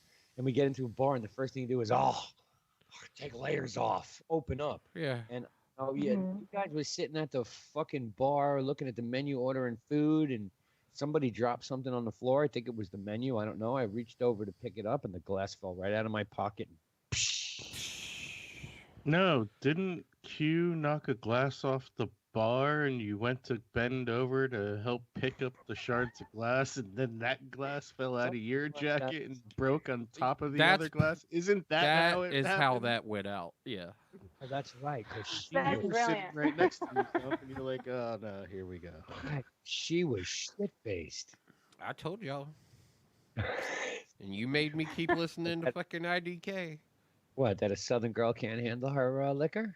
No, you kept making me listen to IDK. She'll be fine. Lies. I got her. And we had a snowball fight in Penn Station. Yeah, just let her have Wasn't I fun. trying to snowball the people? Oh man.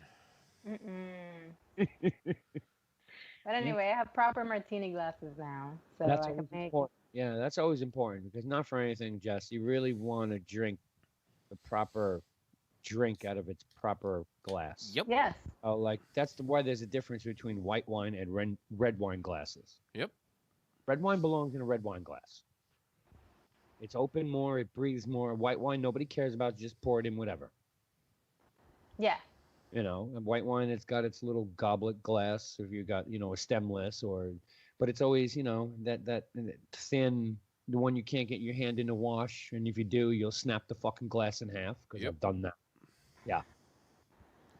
But, martini should be in a martini glass. It just lays there. Pretty. Yeah, you're supposed to be in that little, but it's not. It's not the. It's a. I forget the proper word. It's not the one that's like this. It's the one that's like wider. Yeah. Yeah, that's the way it should be. It'd be nice and wide. Nice 4.5 to 6 inch glass would be dynamite. Yup. Yeah. Let's let the olives do their things. If you're doing dirties or clean or whatever olive, or if you're doing fruits, they breathe better, especially strawberry. Actually, it's so funny that you mentioned that. I've been doing different stuff, like as everybody has. Yeah. Different stuff. I picked up a bottle of elderflower liqueur. I had no idea how sweet that shit was. Oh yeah. Because I was making. What was I making? I started making a pear martini.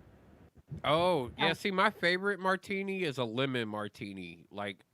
Lemon drop. But mine all came from a cruise ship. Like, I was on the cruise ship, and that was, became my drink. I was like, I didn't even know I really liked martinis.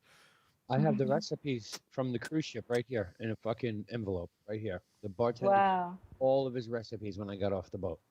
Wow. So what, were you working at the cruise ship, or were you on a cruise? I was just on a cruise and became very friendly with this one bartender who we went back to all the time. I tipped the shit out of him. We do that with bartenders. Webb's very, very poignant about if he gets a good bartender, about making sure he knows when their schedule is. These are the nights we'll come work. Where we make sure that we're going to have you a service. Like, he's very sticky about that, but most of us are too, though. If we get really good service, we take care of that person and we try and go back and see them. Yeah, I'm the same way. If I got a person that really goes out of the way, I try and go back to them and I tip them a lot. I'm sure Ren will even attest to this. Ren, what's the biggest thing in a bar? I put my glass down empty. I better have another one. Don't make me wait for a drink. Bro, those days do not occur unless you're in a small town bar that is dead. Bars around here, when we go out during the summer, how long? I mean, it's the local neighborhood bar. You got a full beer. Just want to make sure I got my beer. beer. Most of the time you put it down and you're sitting there holding your 20 up going, I need another one. Yeah, I need another one. And while you're at it, get me another round because these people are going to need drinks too. Yeah, that's why it's nice in the local town. You know your fucking bartender, so you're just sitting there going, "Yo, Megan." It depends on where you go. I mean, because that's true. Because me and Ren have gone to some nice little niche bars in the city, and even after the Javits Center, and it starts to get packed and busy, and we really never sat and waited for a second or third drink. Yeah, if it's too packed, I don't really like sitting around. If you guys have been. I always like going to the tiki bars. Tiki bars are so fun. They just have the crazy strong drinks, and you can really only have 2 of them. My brother's Truly, tiki bars. you know. The drinks that come out of there are crazy. That was one of the first Uh-huh. places I ever got drunk with Webb. Was That's at right. his brother's tiki bar, and I put Webb on the couch Yep. Put my ass out. with one foot on the floor because nothing would stop rotating. Yep. Oh my god. Yep. Actually, I Then he know you tried to guys hide are out in the bathroom for an hour. New Orleans. What is that tiki bar in New Orleans? Uh, We went to I the know. patio of that tiki bar, and we're Yeah. adults. oh my god. Yeah. Wait, now I have to look it Weren't up. we, Yeah. Ren? I We can't were remember. all adults.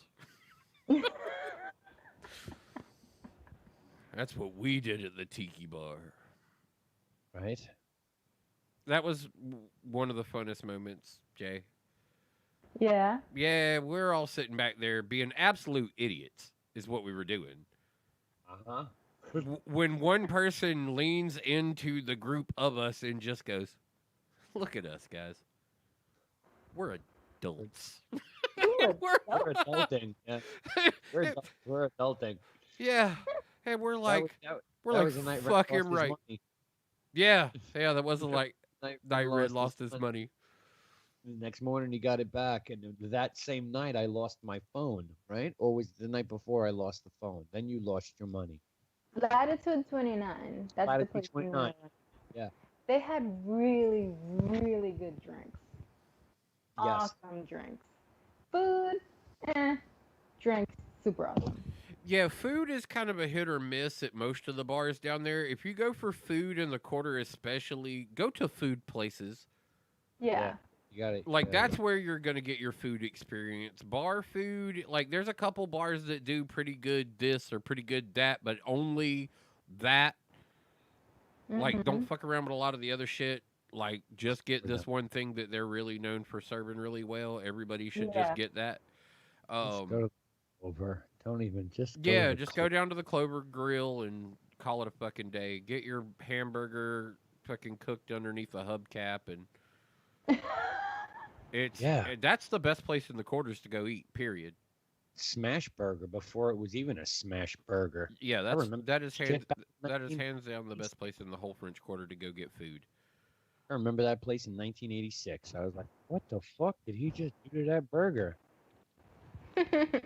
Yeah, and you don't know what he really did until you see him lift the hubcap back up because he puts the burger down, smashes it, and then covers it instantly. I will say to this day, my old man he just turned 71 the other day. That's his second favorite burger ever in his life, Clover. Nice. It's definitely worth it. It's a solid burger. Breakfast is good too. Yeah, it's not bad. The fucking menu is good. Period. Yeah, like we say, that place is great because it's not only the food you're getting there, it's the experience of being in that place. Like, it's the weirdest little niche. It sits right on the corner. It can barely fit 25 people inside of it. And it's slammed pretty much all day long. And their menu is whatever it's like a Waffle House. Like, you can just get whatever the hell's on the fucking menu all the time. And that's what they do there. While you're there and you're hanging out for a while and you got a group of people, maybe you need to go to the bathroom because you've been drinking a lot and you're trying to get off all the alcohol. Yeah. Walk into an alley. And then you walk back into the alley, into the back of the alley, and open up this piece of wood that's hanging there. There are two bathrooms. It's unique. It's very unique. Ren, right across the street from there, no, down the block and across the street, wore a toilet lid for a little bit. That's how he had to go to the bathroom once. Oh my goodness. Sure did. Yep, had to. You've seen the ones that have the little opening, the little C toilet lids. He wore that shit around his neck. Yep. That was in the gay bar, wasn't Yep. it? Yep. We had a fucking great time in that bar. Well, it was funny because like the bathroom did not have a toilet in it. It was just No. the trough full of ice. Yeah. Yeah. Well, of course. It's old school. I remember when Giant Stadium was that way. It was like, all right, so this is where we're at. Men's room. There you go. Here's your trough. You gotta take a shit. You might want to go find another bar. Like, cause So, here's not the place. Opinions from everyone, and you guys can start wherever you want to start. Are we opening up too early? What's your thoughts? Well, yes, objectively. Okay. We're opening up too early because cases are still rising in a lot of places, and it looks like we're gonna get a second wave in a lot of states probably. But The numbers we're seeing are just escalated testing coming in now. I mean, even the CDC and John Hopkins came out and said their numbers are 3 days behind, period, end of story. So the chances of, we're almost at 100,000. No, we're past 100,000. Okay, we're well, definitely. L.A. County Right. stymied by coronavirus amid state reopening. So that is indicator one from indicator one Right. about procedural closings and openings. So that would be something I would monitor is how California behaves. And is it too soon? I don't know. I don't think I can yes or no that with like any confidence solidly because it's all an experiment just like it's been from the very beginning. Yeah. Not shutting down originally to the fullest extent as an entire nation. There's something to be said that if we would have done that, like say South Korea did and started testing on the streets and doing all that stuff and put all that stringency in place, if we wouldn't have fared way better than what we're doing. Okay, so there's something to be said for that. The places that did and didn't shut down and how things affected them, not or so, in some areas like that there's something to be said for that. We're still just collecting data on this entire thing. Like we literally have no clue, but we've got a little bit better of an understanding of it at this point.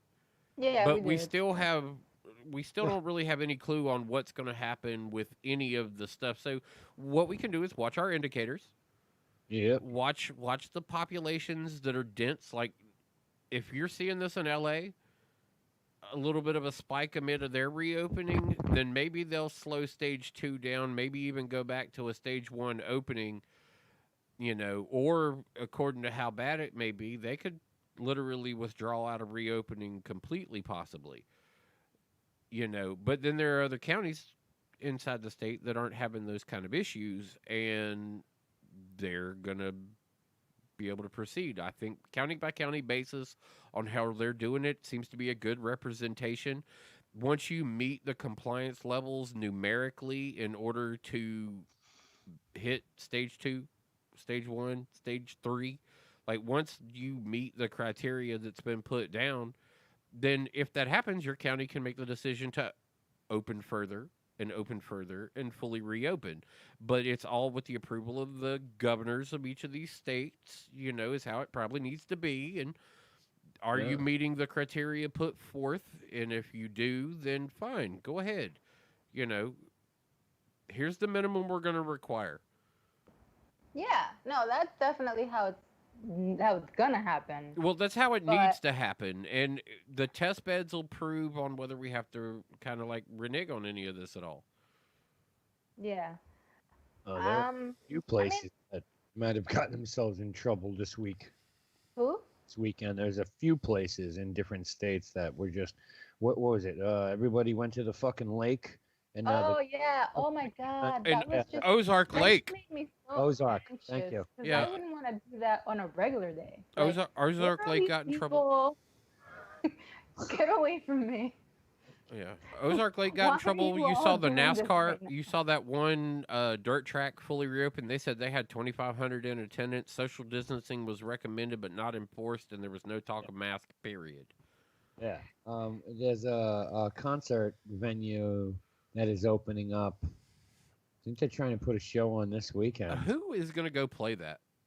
I don't know, but it's 75% capacity. Yeah, but I'm is what saying, who is going to go play that? I don't know. Whoever. Like, what serious band do you think is going to No. go play that? No. No, this is not. Yeah, this is not going to be a show that's going to lure ticket No. sales. No, Josie and the Pussycats. There you go. There's your band. Yeah, I mean it's definitely going to be some like cut rate show.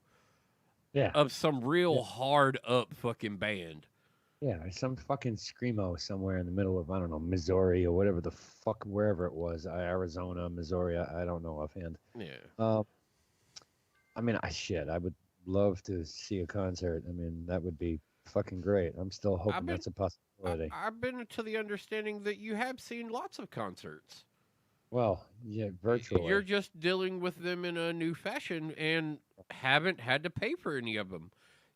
No, that's not true. That's not true. Well, That's not true. some of them have been, yes. Yeah, But have you bought a couple? I supported my artists. I paid. Supporting your artist is one thing as a donation, but no, got to buy a ticket to watch the show. Okay. Yeah, got to buy a ticket. Did So that with? what's the virtual show you paid? Yeah, I did it. What did it? Which like, was what it? was the?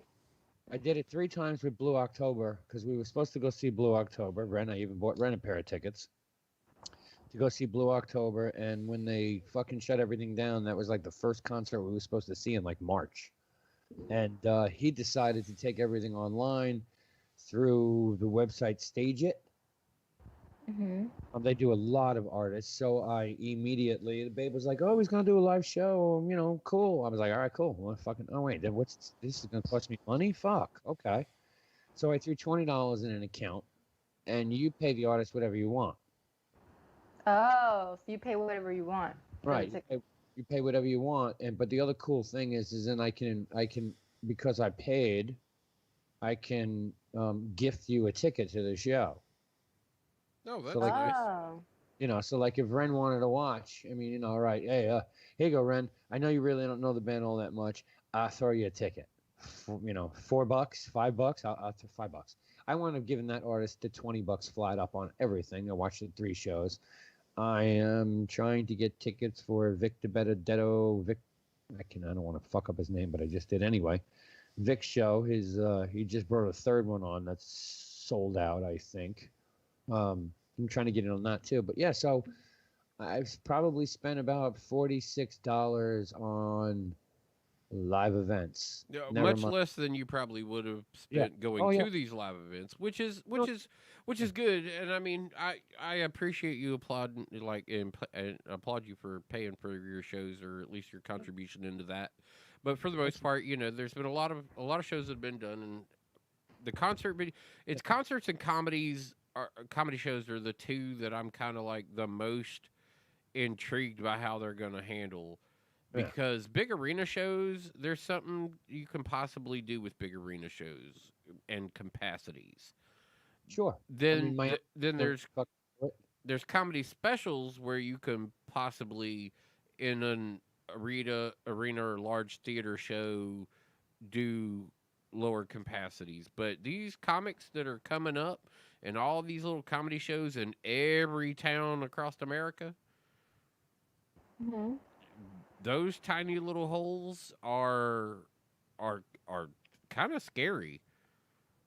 Yeah. To think about, like in small concerts at like orchestra venues and shit like that, the small venues, those are going to be scary. Like, because at what capacity is it even going to be worthwhile for a certain artist to play in these smaller venues when the capacity levels that match the venue currently are not but 50% of what they would have been? Yeah.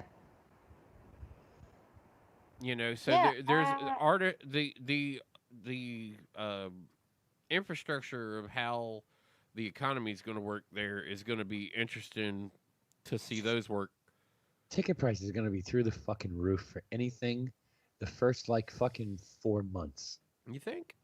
Oh, absolutely. First off, the place is only going to be look. If everything goes in these phases, you know, and you watch some of what the companies are doing. Okay, schools, companies, the plans they're coming up with is what looks to be in the mindset of certain governors. Okay, so the staggered openings, like, hey, you know, the whole staggered opening. So the NFL, okay, great. The NFL is going to have games, and they're going to put fans in the stadium.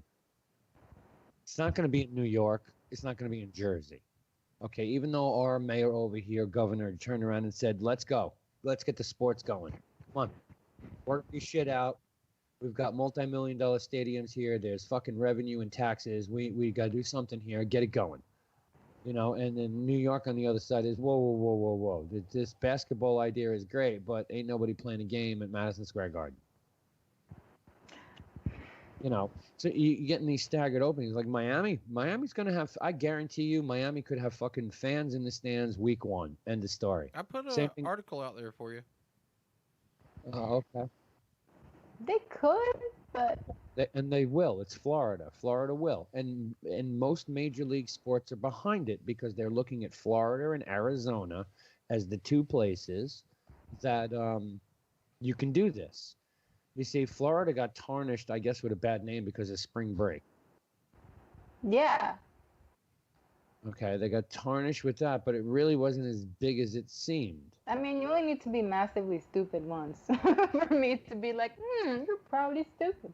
You know, Michigan as a college football turned around and said, well, if we can't have anybody in the stands, we're not playing football. And then you got a state like Ohio, Ohio State. And yeah, excuse me, that got stuck. And they're sitting back and going, well, we got 10 fucking people who've died from this and another 27 who have it. Why can't we have fucking sports? You know, so there's going to be these staggered openings. I mean, and the companies and the schools, if you look at what they're planning on doing in schools, it's a really big indication of what's going to happen at your workplace. And J7, you're in a different boat because I read their plans. I'm going to be working from home through the end of the year, probably. Well, that's your choice. Well, they're doing what? 10% opening in September, and then escalating it up to 30% by the end of the year. They can do what they want, but are you saying Google's doing this? Yes. Yeah, well, that's not accurate. So they're saying they're going to have 10 to 15% occupancy in the buildings at any one time. At rotating which means that's reserved to the people that need to be on site to do their jobs. That's not me. No, I'm just saying, but and those are the people, they're going to be on a rotating schedule too, because you come into work on Tuesday, we don't want to see you back in here until at least next Thursday. Yeah. So, I mean, most people probably are not going to be in the office. And then the people that are in the building, they're going to be people that are doing like server maintenance and things that require physical presence. Yeah. And Thump, they're even contemplating something we were discussing many, many times. They're looking at the possibility of like, oh, if you're going to work from home or have to work from home because, you know, whatever, you ain't coming back and we want you. Yeah, here's some cash to, you know, make sure you got a nice setup. They're doing that now. Yeah, $1,000 a head. $1,000 a head. Oh, now how about this? I got a radio station here in town today that I heard. Graduating high school seniors, if you text the radio station, they gave a number, and if you text the radio station, they're giving away free fucking laptops to every graduating senior. No shit. Crazy. Go get a laptop to prepare you for the next stage of your life. Here's a brand new one. Congratulations on graduating. Our governor came out and said, you know, those things called graduation ceremonies, we hope you didn't cancel them because, you know, June 16th, you can start doing that shit. But June 16th is too late. No, it's not in New Jersey. It's never too late for someone to graduate. No, I mean, no, of course not. But to do graduation ceremonies all the classes are through now, so Yeah. they're gonna go back to do a graduation ceremony like a month after the school Yeah. year has ended. No, My kid just went and New picked up. Jersey doesn't end school until generally around the 20th of June. My kid just went and picked up her cap and gown. Kind of messed up. That's crazy. You got kids in school in June.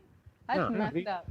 No, you're basing that on your Pennsylvania there, buddy. No, Pennsylvania finishes school the first week of June. New Jersey finishes school the third week of June. I'm basing that on the fact of public schools in New Jersey. My kid graduated Friday.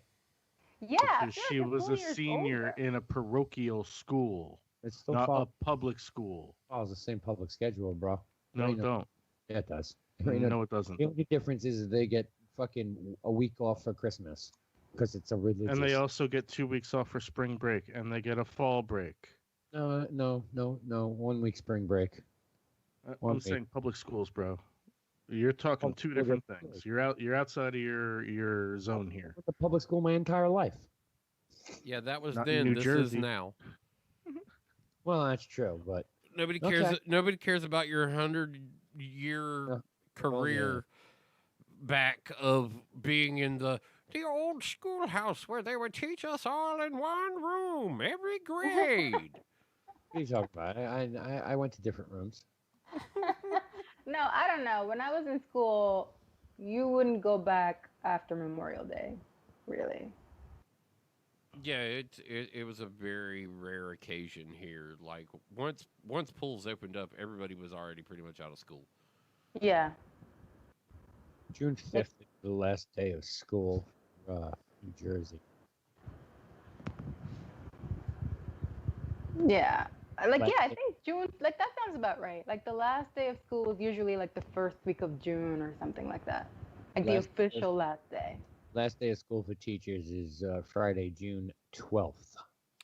That sounds right. This year. That's You good. can't take this year into consideration because everything was truncated. Well, our winter break was a little extended, and spring break, and like what variants we had on what adaptions were made. June 9th for North Carolina schools. Here's one example. Wall, New Jersey, K through 12. Last day of school was June 19th, 2020. There ain't no snow days. No, this is the calendar that was distributed in December. Okay. Sayreville School District ends on the 12th. Yeah. That's what I'm looking at. I have the attachment C And there. and when was that published? Is that Yeah, recently when is published, its or was that distribution? published in September? BOE approved. No, because it's got to accommodate snow days. No, Well, there are no snow days. They went to distance learning. How do you accommodate that? Well, they did. They did account for days. If you compare this year's to next year's, there were 5 days accounted in for. Well, that's kind of crazy considering all schools were shut down for 2 weeks in the beginning of this whole shit show. I know. Yep, but you still have days teachers don't want to fucking do distance learning. Teachers don't want to do much of anything. I've talked to a few of them. They're like, this is all bullshit. Put us back in the classroom. Kids aren't learning anything. Yeah, there are definitely issues with the The kids aren't learning anything, and not for anything. And the bad part of all of this is a lot of states have that no child left behind anymore. No child left behind. Yeah. And as much as I know it sounds like a good thing, but it's really not. Here you go, Mattawan School District. Last day of school, June 23rd. That's my birthday. Published in the beginning of the school year. This is the school year calendar. That's very late. I'm just. No, that's I'm not normal saying for New it's Jersey. wrong. I'm just saying it's very, very late. It's normal for New That's my Jersey because they birthday. get out the 23rd Okay, hold for on. Christmas. Here's my They're notes. 23rd of December. They're out until where's January? They're off the 1st. They go back to school for 2 days.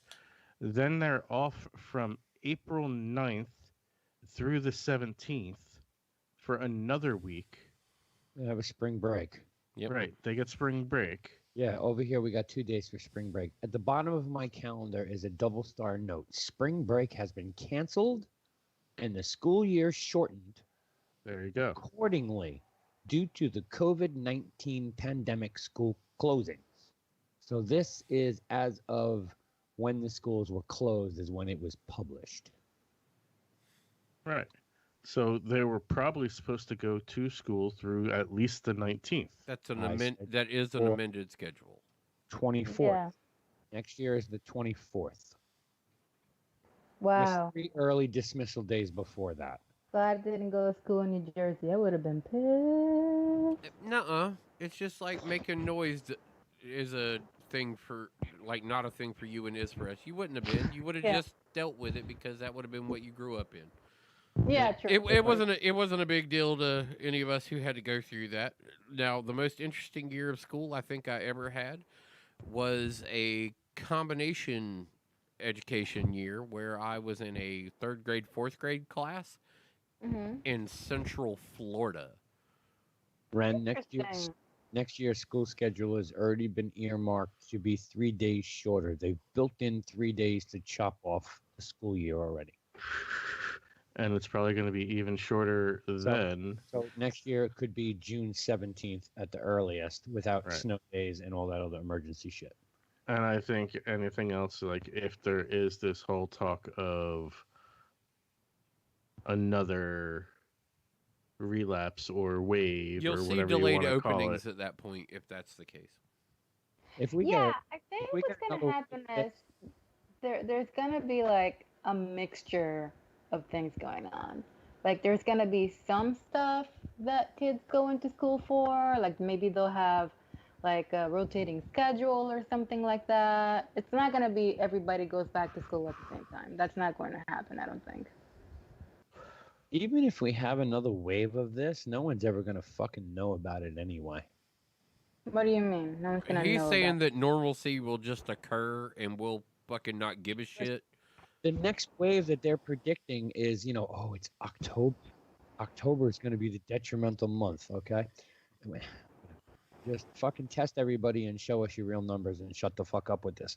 But if October is the time marker for a relapse, yes, I call it flu season. Yeah, that's why. So you'll have the cover-ups. Not going to shut the economy down again. We shut this economy down again, and this nation is in some serious fucking trouble at $22 trillion in debt. Huge fucking number. Well, I mean, you can't spend money if you're dead. So Well, you know what? Let the dead people die. They're all old anyway. I've said this time and time again. Yeah, Everybody's Not dying. just we're old in a people. yeah, but we're in a very unique situation where I think the public and the economy are both going to feel that way. Yeah, you have to. Like right now, there are more people saying "fuck it" than there are people going, "No, we should just stay sheltered in place and make sure that everything is okay." There are way more people who are like, "Fuck you, I'm back out on the fucking street." The people who can't leave the house and need to shelter in place are the same people who drive solo in their cars with a mask on. True. who drives? Everybody does. I see it all the time. It's annoying. So, it's so the interesting question here is, Yeah. we all have our opinions. Oh, wait. Before, I just wanted to close up. To prove my point, drug companies are already revamping and sending out 20% more doses of next year's flu strain now. Because we know what next year's flu strain is. Right. So No, it, we right- don't. No, we don't. We don't know that. Yeah. So getting no the flu shot is pointless. People who have to get the flu shot sit there and go, "Why am I getting the flu shot?" good- It's a good thing- pointless. it's a good thing to get. They're gonna shoot you with COVID-10. So it's good. Remember, So we all have our opinions on this, and some stronger than others. And in this group of 4 people here, we pretty much cover the spectrum. yes. I would Pretty say we have much. you who doesn't give a fuck about it all, and hasn't given a fuck about it all, has played along as long as you're willing to play along, I'll and now wear- you're no longer willing to play along. No, I'll wear my mask wherever you tell me I need to. I ain't got a problem with that. That's But fine. don't tell we me. have Like- we have Jess on the side of taking maximum extreme precautions. She lives with her mother. Yeah. Wow. Okay, Yeah. so it's a totally, completely different ballgame there. So you got Webb on the left side, you got Right. Jess all the way on the right, and then you got Thump and I somewhere in between. It's funny how you very much threw them in opposite corners from Well, their they are in opposite corners from their because yeah, Jess but is not no from their political standings, because she's definitely a lot more of a lefty and he's probably a lot more of a righty, and you just And threw you notice her. how I flipped. Yeah, that's what I said. I like the way you flipped them. It was like, all right, you're a righty and you're a lefty. It's like Exactly. that's not what they at, really are. At least you understood where I was I going. And then there's you and I who are somewhere. I think you and I kind of hover. In the gray. I will call it 3/4 to quarter. So that middle half we kind of sway. Some days we want to be a bit more. Oh, some days you see. protective. Some days you days see we're just certain like, things. I'm going to do what I'm going to do. Yeah, some days you just see certain things that you're like, see, and this is why I should probably be wearing a mask. And it's proof positive. Like Webb said, I will wear a mask anywhere I have to go. No problem. Got no problem. No problem. I do the same thing. The only time I will not wear a mask is if I'm exercising. If I'm going for a run, I'm not wearing a mask. Really, you haven't no. picked up one of the charcoal filter like the Good luck finding them. Good luck finding them. Really? And not spending an arm and a leg. Would you like 20 links to various anime configurations? Right. And I will get them in 5 to 7 weeks. Well, yeah, but they're also they're training masks. So based on at what the end of the what they're day, being used I'm for, going out for my run. My run and it lasts anywhere from 30 minutes to an hour. Not wearing a I mask. avoid all people. I have a single track mind. So in that regard, I'm gonna go do what I'm gonna go do, and I've done this from the jump. I have been running since March. Well, see, that's what I'm saying though. They're professional athletes and other people who are going to do what they're going to do, but all of them, from a athletic perspective, actually use a lot of masking during cardio. I've seen those masks, and I tried to find them, and in the beginning couldn't find them. They were stupid expensive. Yeah, I'd and then they imagine went in the beginning they equal were, but I've expensive. seen a couple of them, like delivery's still a little slow on them because of all the pandemic panic. But at the same time, like just for those, and in the fact that you definitely became more cardio focused over these last year, that something like that you may want to just entertain moving forward, just for you. It's not for COVID at that point. It's just kind of the for you on your run. And if things pop off again, you have it there. That it also coincides with the ability to go and do your run still while in protection that is valid. Like it covers both ends of the spectrum. That way you can just have it to kind of do that regulatory breathing shit where a lot of athletes are try to boost their oxygen levels by restricting flow, and some of the masks, that's what their philosophy is based on. I get it. Yeah, if you have to dive in on that. But and then at the same time, like turn around on the other side of it if you end up in a state where COVID enforcement comes down hard again, you're already set and ready to go there too. It's just one of those planning for the future kind of things. Like, especially, like I said, with you. Like, for me, it's just silly shit to buy to have some of that silly shit. But I haven't gone that route. I have my neon green flame one, and I have my checker flag one, and they're just little rubber fucking fit mask, neoprene type shits.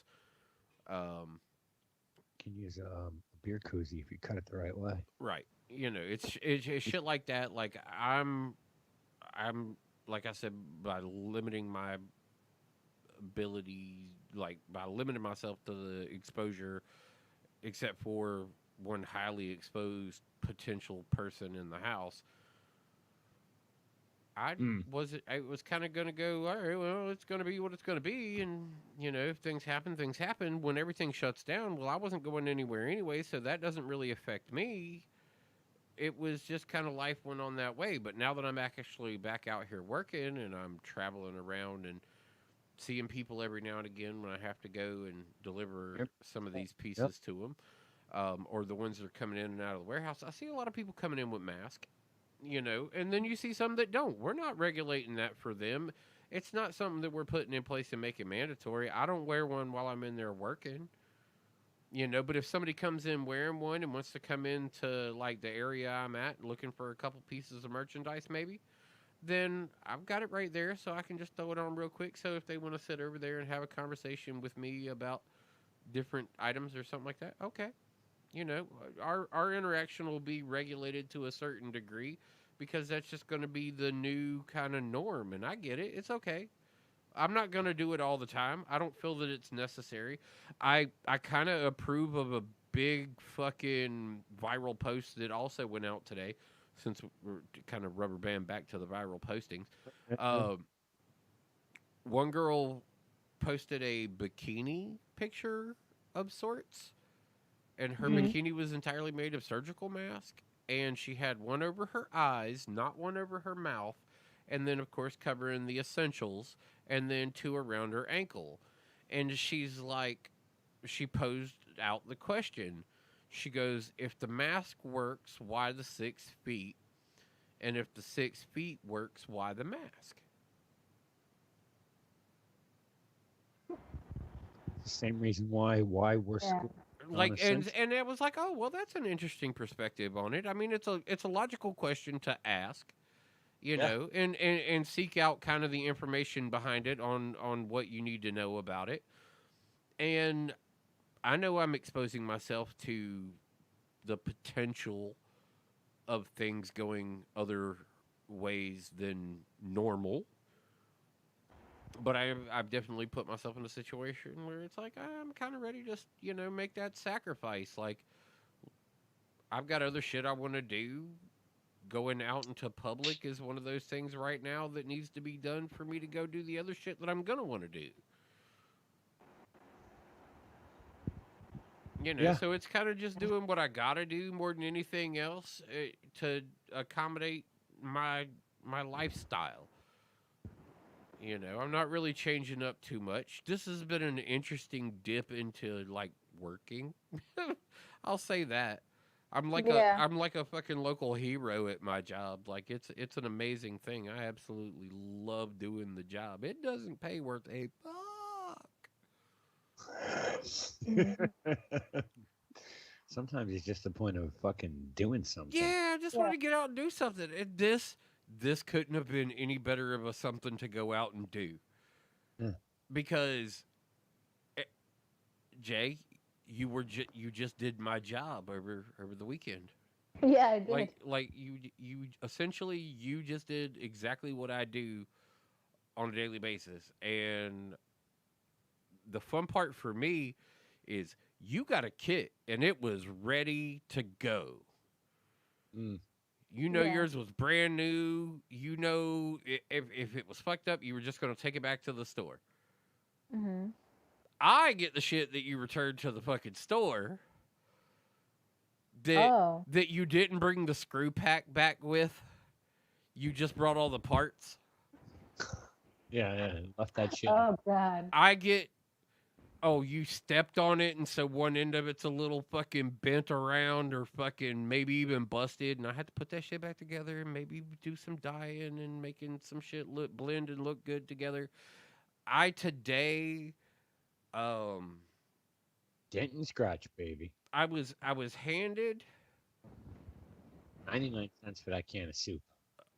I was handed a box, and he was like, that's the next thing you're going to put together. And I'm like, what is it? He says on it, he's like, it says it's like a Grace buffet. I'm like, okay. I was like, what's that? He's like, I'll get you a picture of it. And on the box it says, no hardware and no instructions. And I'm like, smooth. because we check shit when it comes in, so we know what's fucked up. Like there's a broken piece, like, and if it's some shit that's so broke that we can't use it, we take the shit out, throw it into spare parts for me to be able to use on the possibility that something else kind of like that's going to come in, and I can mix and match a little bit. But I build this entire thing while finding the hardware with no instructions. And I have it sitting there. I'm about to do the last thing, and that's screw the legs on. They're in 2 boxes that have been sitting over here to the side. And I'm going to take these legs out of these 2 little boxes over here, and I'm going to screw them onto this and set this on the floor. I'm like, hell yeah, job well done, Thump. We're doing things. Proud of myself. Made everything fucking work. And I open that first box, and there's 3 legs in there. The unit I'm working on takes 5, and I'm like, okay. Well, I'm assuming that the other box just has the other 2 in it, and we'll call this a day, and I'm good to go. So I screw 1 on, 2 on, 3 on. And then I go over to the other box, and I open the other box, and there's 2 legs in there. And all the hardware to have built it.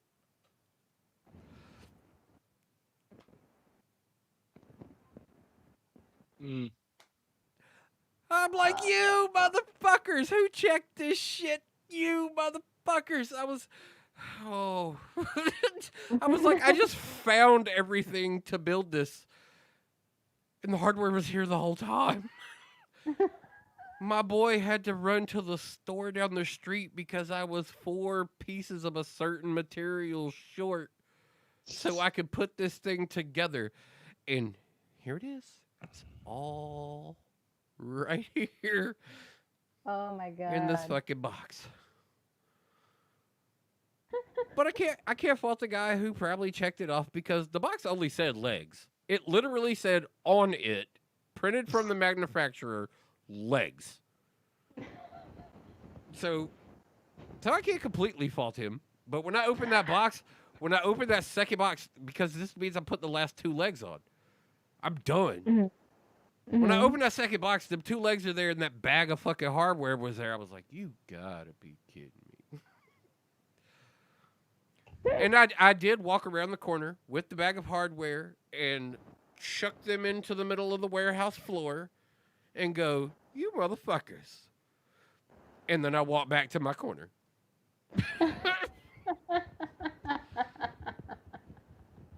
At least I hope it looked nice afterwards. Oh, yeah, amazing. You know why? Why? Because I built it. Ooh. Every time my boss comes over and he sees something and he's like, so what do you think? Is it good? I'm like, well, yeah. He's like, oh, yeah, why? I was like, because I built it. The fuck? I have no other questions or responses to that. Like, I know what I do. And if you come over here and I tell you it's done, I don't have any other discussion about it. What do you think? Yeah, it's good. Why? I did it. It's complete. Here, go put it in your fucking showroom. It's ready to go. Bye, Whip. No. Yeah, I know. Oh, there you go. Waiting to exhale. No, it wasn't that. It was an itch that needed not be scratched on camera. You're worried about that? Worried about those nasal references, are you? Yeah, I had an itch that could not be scratched on camera. I can be polite. It's a Bibro show. What the fuck are you talking about? You know, if it was anywhere else, it wouldn't have mattered. You can't see that. It's always that person that you pass on the highway that like might have had that same itch. Yeah. And when you walk by, you caught them scratching that itch. Mm-hmm. But you swear they were picking their nose, and they were literally trying just to get that fucking itch. Yeah. Mm. Man. If y'all watch a couple of these shows, me and Jay don't give a fuck about touching our noses. We're like Miami Dolphins Stadium to open up as a drive-in theater. yeah, man. 30 cars. Yeah, that is their plan moving forward. I dropped that in there so that everybody could get an eye on that, but I dropped it into just the Web and Ren because I knew it had Miami, and that's a Yeah. football stadium, and I knew J7, she wasn't very sports oriented. But then I was like, you know what? Maybe she would like a drive-in movie theater idea. Oh yeah, they're doing that for Yankee Stadium, right?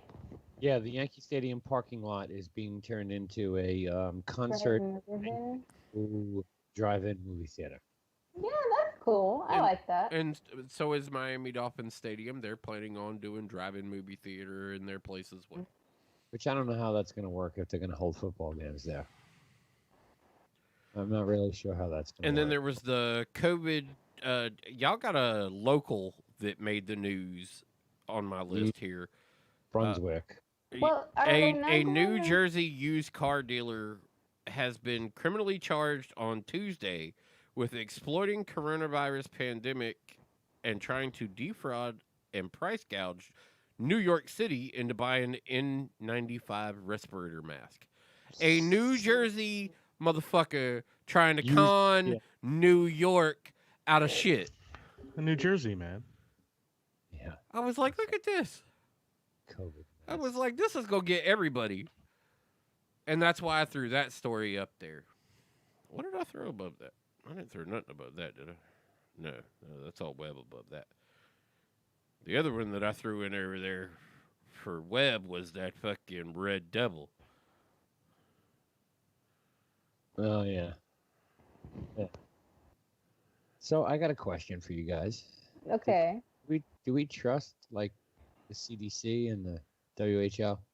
Well, we have a certain amount of doubt involved in their political handling of this situation. The CDC, I still have a high degree of faith in, who I believe may be motivated by outside forces in their job. And I think, like I said, I think the coronavirus has mutated and done enough stuff that CDC wasn't able to really do anything except for go panic mode, shut it down.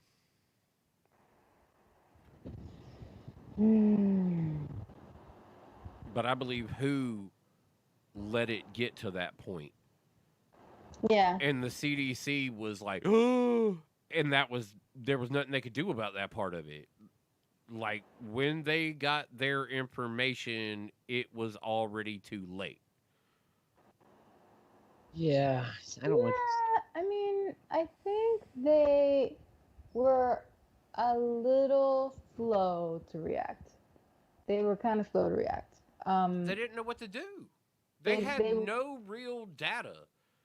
You can't just go, shut her down. Yeah. Plus the political pressure they were getting too, when our government was like, "Well, we ain't fucking shut shit down, and we ain't doing this until you figure it the fuck out. So go figure it the fuck out." Yeah, that was the problem. CDC was just left in this pocket of no information or misleading information.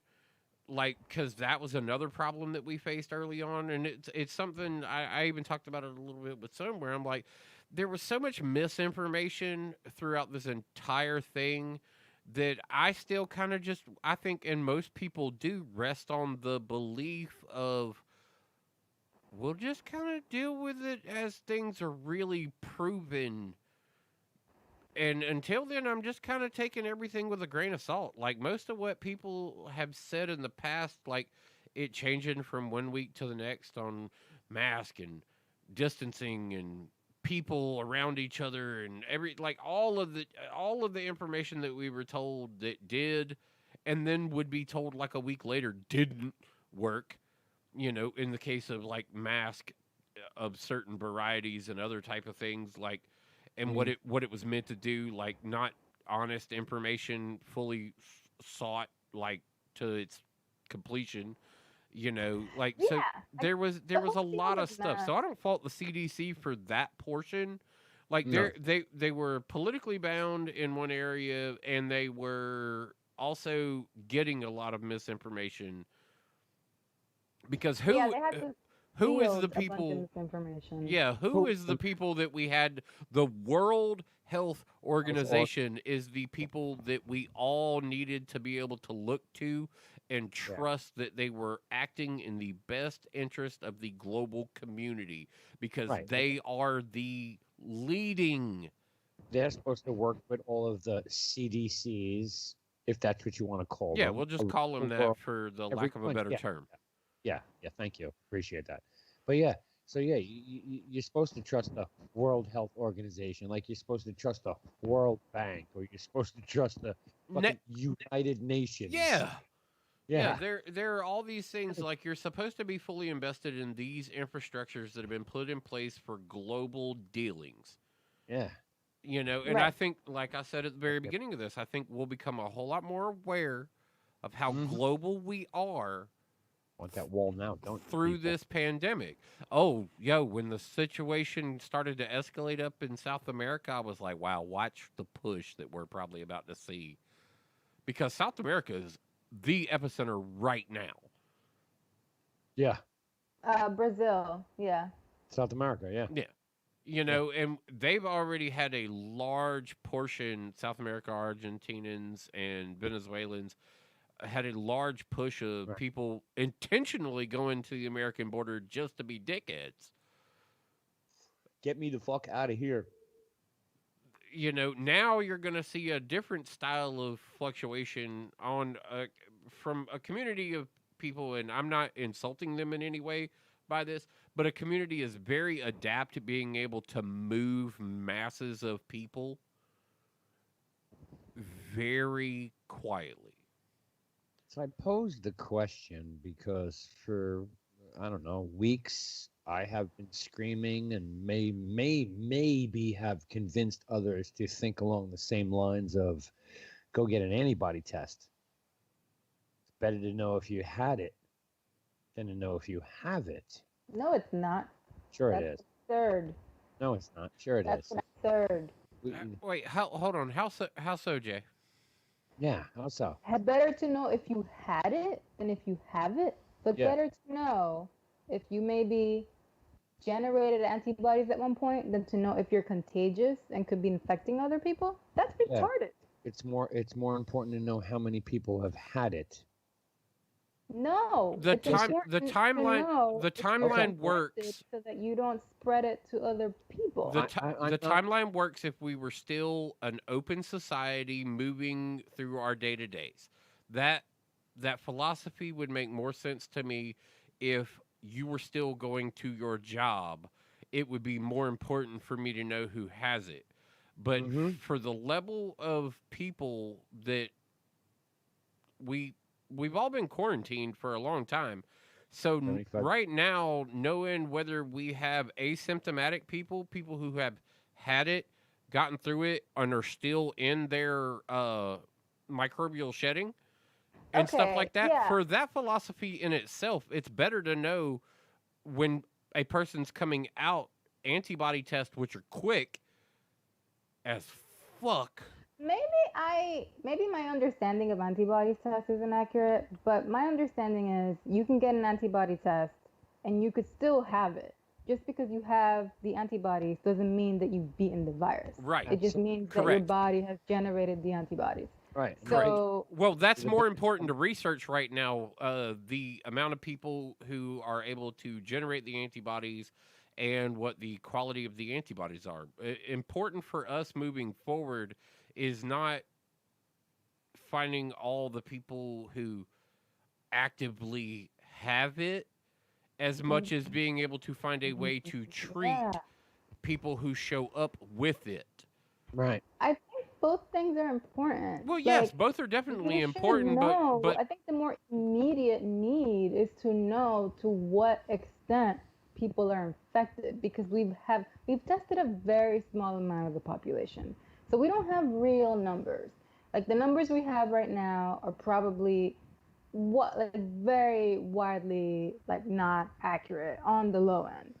So go ahead. just because not everybody is in quarantine. Like I go outside, Ren goes running. Sure. It'd be helpful to know if Ren has it so that he knows to quarantine himself and not do that. What? Go out running? You can go out and run. No, you can't. You're supposed to stay home if you have it. If you're dying of this, go out for a run. I mean, No, don't do that. What the fuck? it's a lot. No. It's a lot better than being on a ventilator. Look, I'm never Those going. are not the only two options.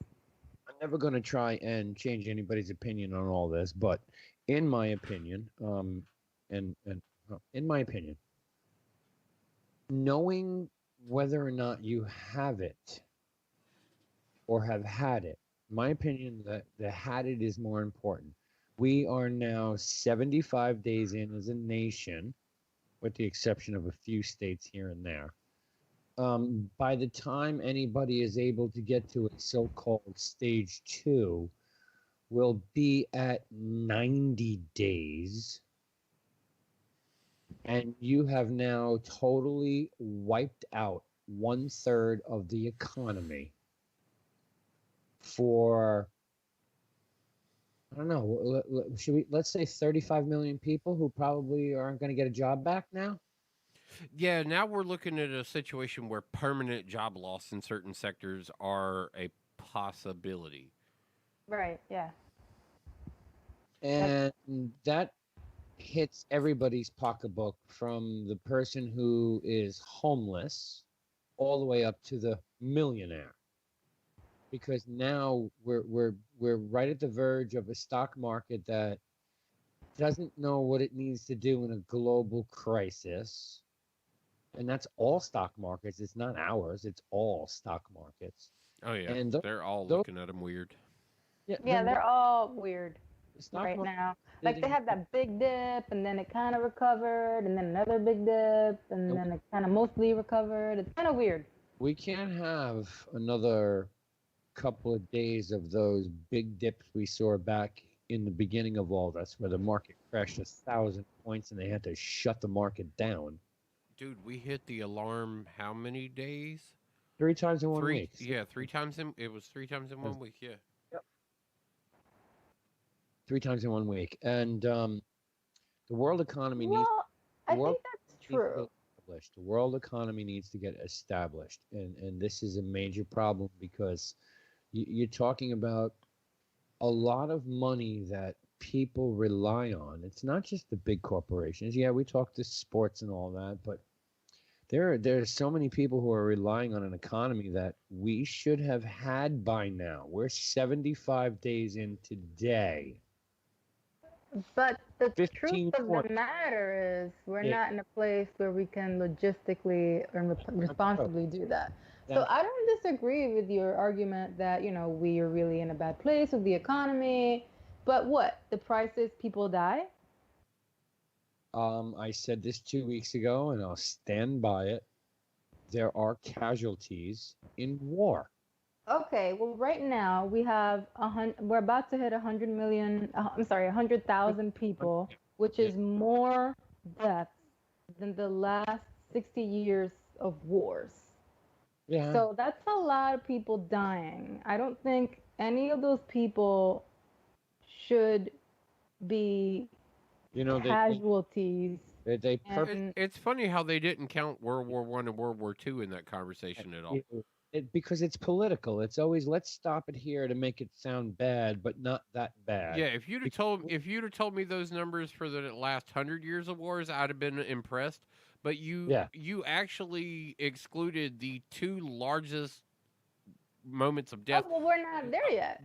Hold on, World War I and post World War I with the Spanish flu, that is death numbers that you need to be comparing anything to. If you're going to say those 60 years, you have to add the comparative populace to that number and balance out what that really looks like. And if they did that, I guarantee their numbers make our numbers look fractally smaller. Whose number?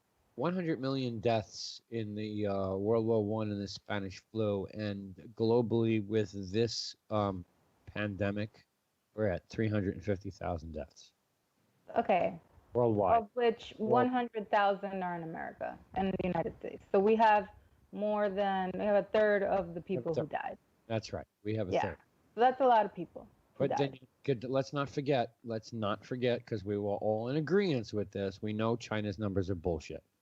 Yes, we do know the numbers are bullshit, but we don't know what they are. So it's not really a good thing to Well, compare yeah. to. So factually saying globally our numbers are at 300%, especially when one of the most highly densely populated nations in the world is lying. 1.3 So say we include China and say their numbers are, I don't know, 100% more than what they're saying.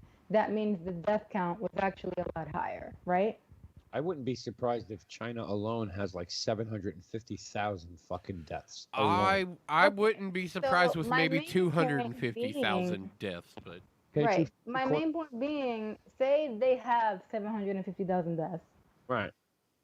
Now we're looking at 1 million dead people, basically, right? Yeah. Yeah. Right. Okay, that's actually worse. It's not as worse as what's killed the flu since 19 fucking But 08. it's 1 million dead people. Like, well, it's you're instantaneous just death. trying to be like, oh, the economy, but death. People who are alive and are no longer with us because of this. 66.8% of all people who have died from this have been elderly, which means they're no longer receiving Social Security. Okay, so what? You think those people weren't somebody's mom? Those people weren't somebody's no. like, Taking we're not excluding the value of the life they've lived. Nope. We're not saying that they hadn't. Oh well, the economy, whatever. Like the value of a human life is not. You can't measure it in money. That is like really disgusting. What you're trying to do there. I'm not trying to value anybody's life as a denomination or a dollar value. But when it comes to finances, there are certain realities, especially in a time of war, that you have to accommodate for. Which is because of the death toll, how this is being treated is like a wartime assessment of the society. That's why the regulations are put in place. That's why the stringency of everything's been put under control. The death toll is rapidly the tolls of numbers are approaching numbers that they were definitely hoping not to hit, but realistically we knew in advance. We knew based on the information that we were getting that 100,000 was going to be easy. Oh yeah, we were talking millions. Yeah, we knew, and so I understand wanting to protect the people, but there's and I'm partially in a corner with Webb on this where I talk about like it's not necessarily a corporate thing, but you can't falsely inflate the economy with divvied funds. Yeah. Where they go, hey, we wrote you a check this month. Unless we really decide that we want to be a socialist country. Like that's true. Like there are things that that take place where the economy is just as important to saving lives. It has to be working. Elon Musk may have said it best. Remember, handing somebody money so they can go get stuff is good until the moment there's no stuff. Yep. Yeah, that's true. I think we need to really think about how we're going to send people back to work. This whole rush to saying, oh, we all just want to go back and do our thing. We really need our leadership to be thoughtful about how people go back to work and how we reopen society. It can't be, oh no, I'm bored, I'm gonna go to the pool. Well, whatever. Don't care about that. No, there are big brains. There are big brains that should be making these type of decisions. That I don't know whether or not they're being given the voice in the conversation. Because the conversations are going to be difficult. Webb is very valid in some of the things that he said. It's a little harsh to look at life from that angle, but some of the points are very valid. They're very necessary. If you don't want to see more loss of life, there's definitely an argument to be made that if this economy tanks, you'll see more people die than Corona could have ever thought. Yes, I think that there is worth in looking at how we reopen our economy. Yeah, I think it's got to that be the there is conversation. yeah, it's worth a conversation. I don't think the way to look at it is to say, oh, well, those were old people, or hey, there are casualties in every war. Like that's not what we need. Well, at all. those are part of the conversation though. Those are stats that need to be registered in the knowledge base of what we have from what we've seen before moving forward. They're points, and you need to register those numbers comparatively over what we're doing and how we're going to be able to handle that. The elderly numbers are important. The youth numbers are important. And if it's a testing issue, then we need to sort that part of it out. The numbers are going to tell us everything. Yeah, I'm not saying that we should disregard who was infected and who died. I'm saying that shouldn't be the basis for whether we should reopen or not. And it shouldn't be looked at as a necessary sacrifice. Well, it should be looked at as a data point, like you said. I said this a couple of weeks ago, and I'm going to say it again because we're vastly approaching that fucking 90-day mark. Okay? And you're starting to see articles, and we talked about this. You're starting to see the articles pop up. Suicide rates are up. Businesses are now at the point of filing for bankruptcy. And we're not just talking the J. Crews and the fucking Hertz Enterprise rent-a-cars. Mom and pop shops, done. Done. Yeah. That local restaurant, done. Yes, and I know, and I've said it before. Well, that's a great opportunity for me. I got some cash. I'm going to go buy this fucking guy out, buy out his restaurant, and I'm going to hire 3 friends to cook in this motherfucker and someone else to serve drinks. I can do that. We could all do that. Is that going to work? No, probably not.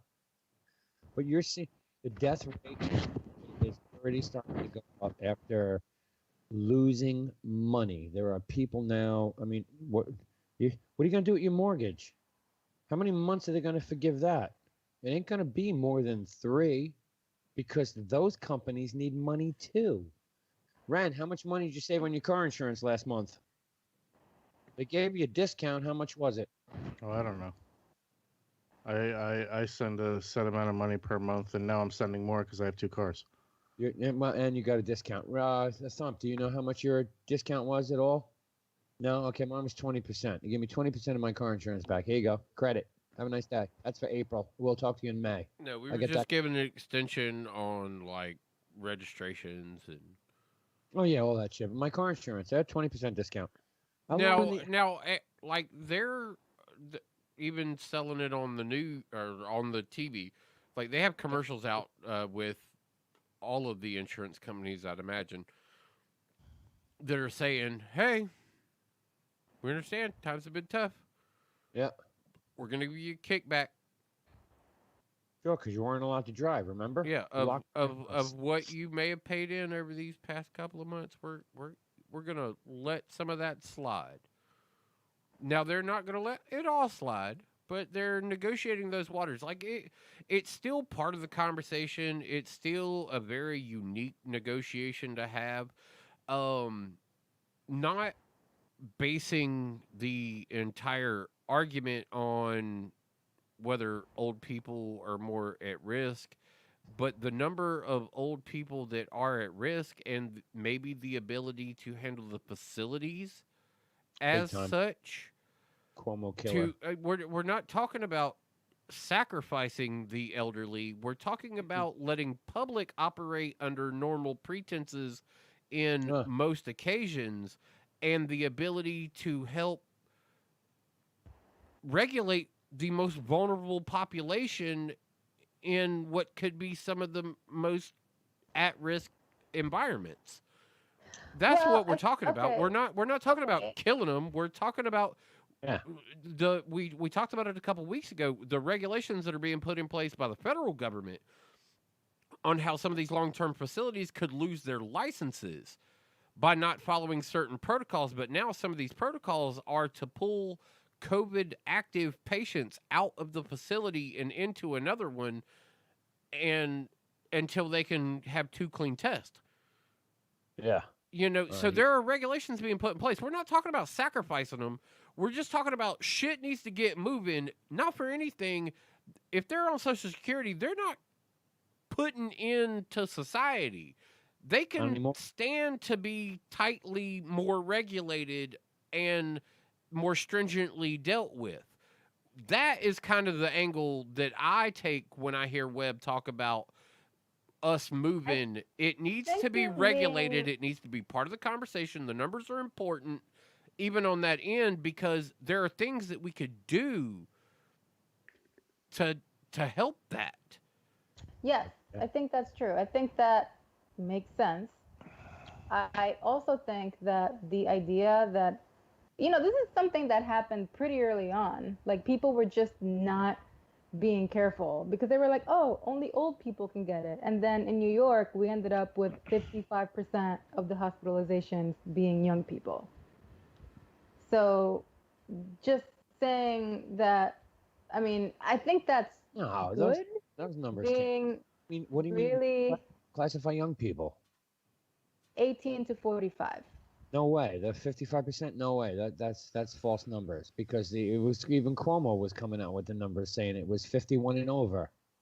No, that was later. That's when we were still seeing people that were still sheltering in place, and somehow there was still an increase. That was later on. Right. Yeah. But earlier on, when we started seeing that big upward spike, the 55% of the hospitalizations were younger people who thought they couldn't get it or whatever because they weren't old. That was the spring break spike. Yeah. Well, in New York, that wasn't really a factor. We're not really a spring break area. That was like early March. It was actually cold.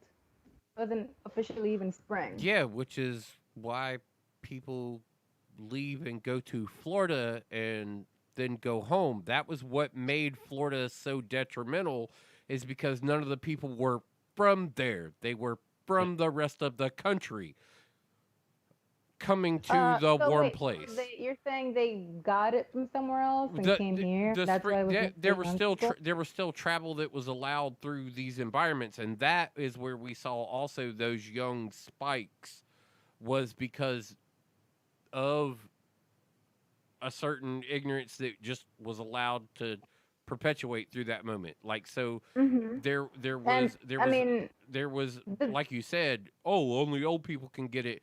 That's what the mindset was, and we know now that was an ignorant mindset to have, and we learned a lot better from that, and we've evolved socially behind those type of regulations. Right. So my point being, just isolating older people who are, I guess, not generating income. That's long-term care facilities is one of the facilities that we've spoke about a lot of times when we've had this conversation around all of that. Is long-term care facilities has been a higher number. Yeah. I mean, that makes sense, right? There's all these older people who are already sick and they're in close quarters, I guess. Close quarters, weakened immune systems, like all the math adds up to kind of be a vulnerable hotspot. Right. Yes. Right. So we need to stringently lock those divisions down, take precautions in other avenues. You know, if the 6 feet thing is accurate, all right. If the mask thing is accurate, all right. If the mask thing is only accurate inside, and you're okay out in the air, like, okay, then that's something else that we can start to negotiate off of. If it's the 6 feet thing in open air, then maybe that's another piece of information that we need to start considering as we're moving forward. We can't stop and just talk about it, though. We have to start taking steps. Yeah. And using the data that we have. I 100% agree with that. I just think that the main data point shouldn't be, are these people generating income? I never said it was a main data point. You used the word morbid before. What would have been morbid is if I had said to Ren and Thump, hey, if another fucking 100,000 people die, we can probably collect Social Security in 30 years. I mean, that would have been morbid. That math actually might work too, but yeah, well, here's the deal. You want to talk about it from a morbid standpoint? Okay, so we get more of the old people who die. There's more money in Social Security that the government's going to use. Where are they going to push that money to? They're going to push it straight to unemployment. I don't know currently where it they would would probably be push straight Social to Security money from diseased elderly people to. No, they're dead, so no, they're not getting. they at this point would actually be dead in the scenario. So Right, they're dead, and now Social Security has an abundance of money, and we have 35, maybe next week could be like 46 million people out of work. yeah, Social Security surplus would equal to unemployment benefits. Yes. Right. So fuck Social Security, and we pull all that money from Social Security and put it into unemployment and keep these people alive because this is our workforce that we got to get back to work. And we get those people back to work in 6, 8, 12 months, whatever the fuck the case may be. And now we start shifting that money back out of unemployment because unemployment don't need it anymore. We put it back into Social Security. And as all you fuckers are going back to work, pumping more money into the economy, we get to collect Social Security. J7 may never collect Social Security. But because of the 200,000 elderly or more who died from this, you and I get, you, me, Thump, Ren, I know it's rude as fucking harsh as hell to like listen to the way he's framing this. Yeah, like I get it. It's hard to listen to.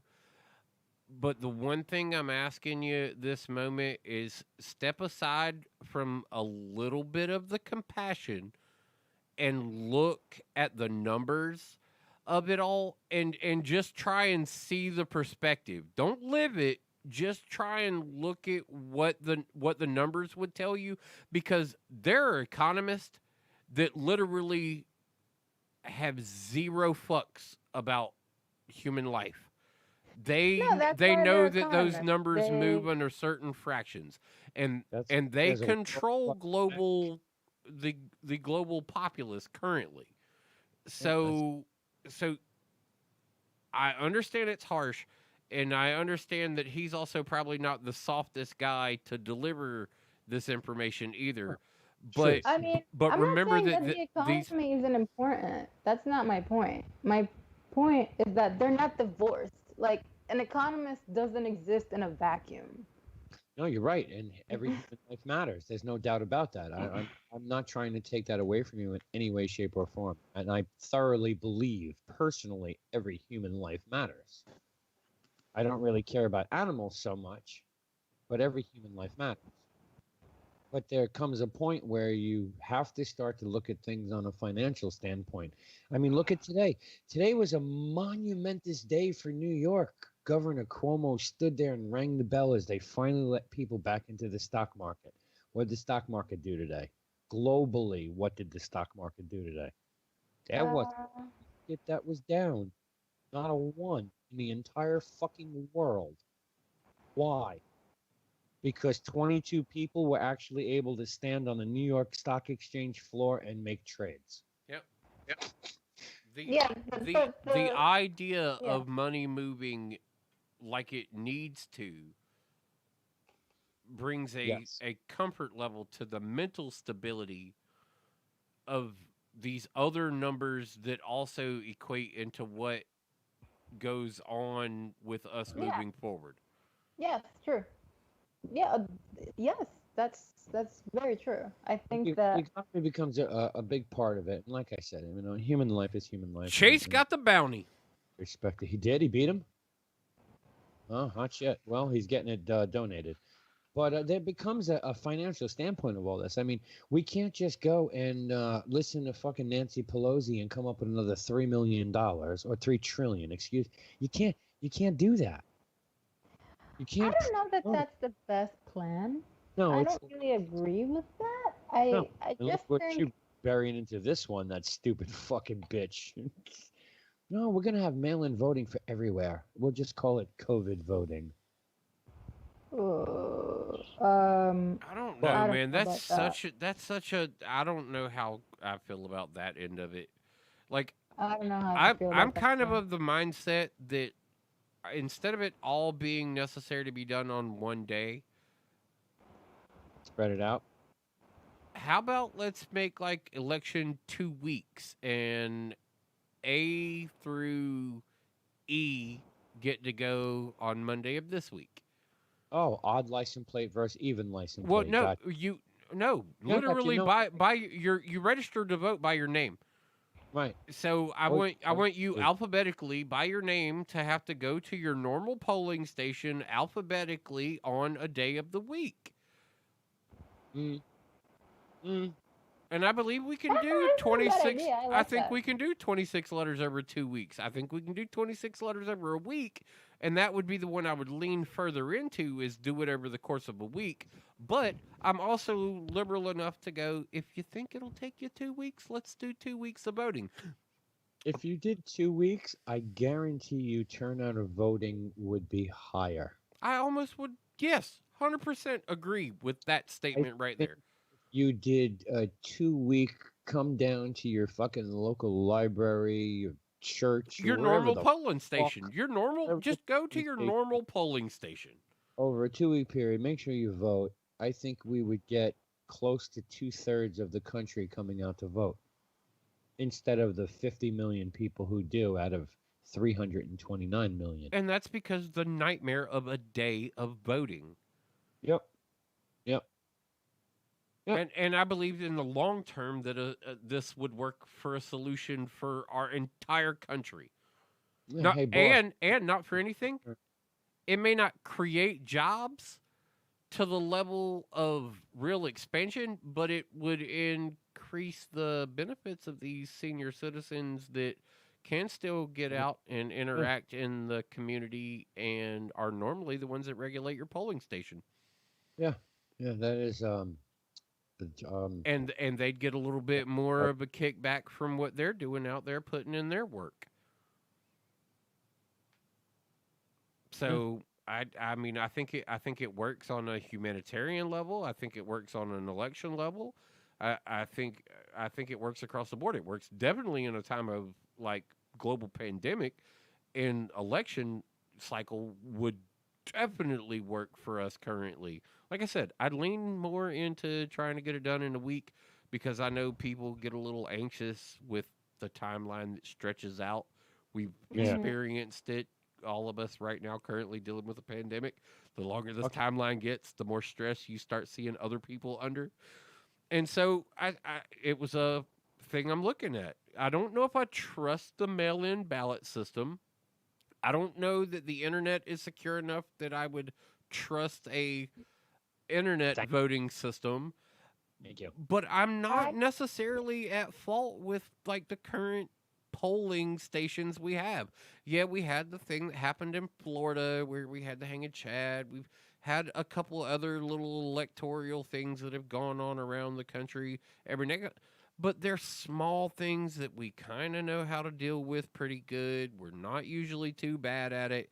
I think that as a normalcy needs to continue, but maybe you change the way we do it a little bit. Maybe you don't make it all fucking one day in November. Maybe make it 2 weeks.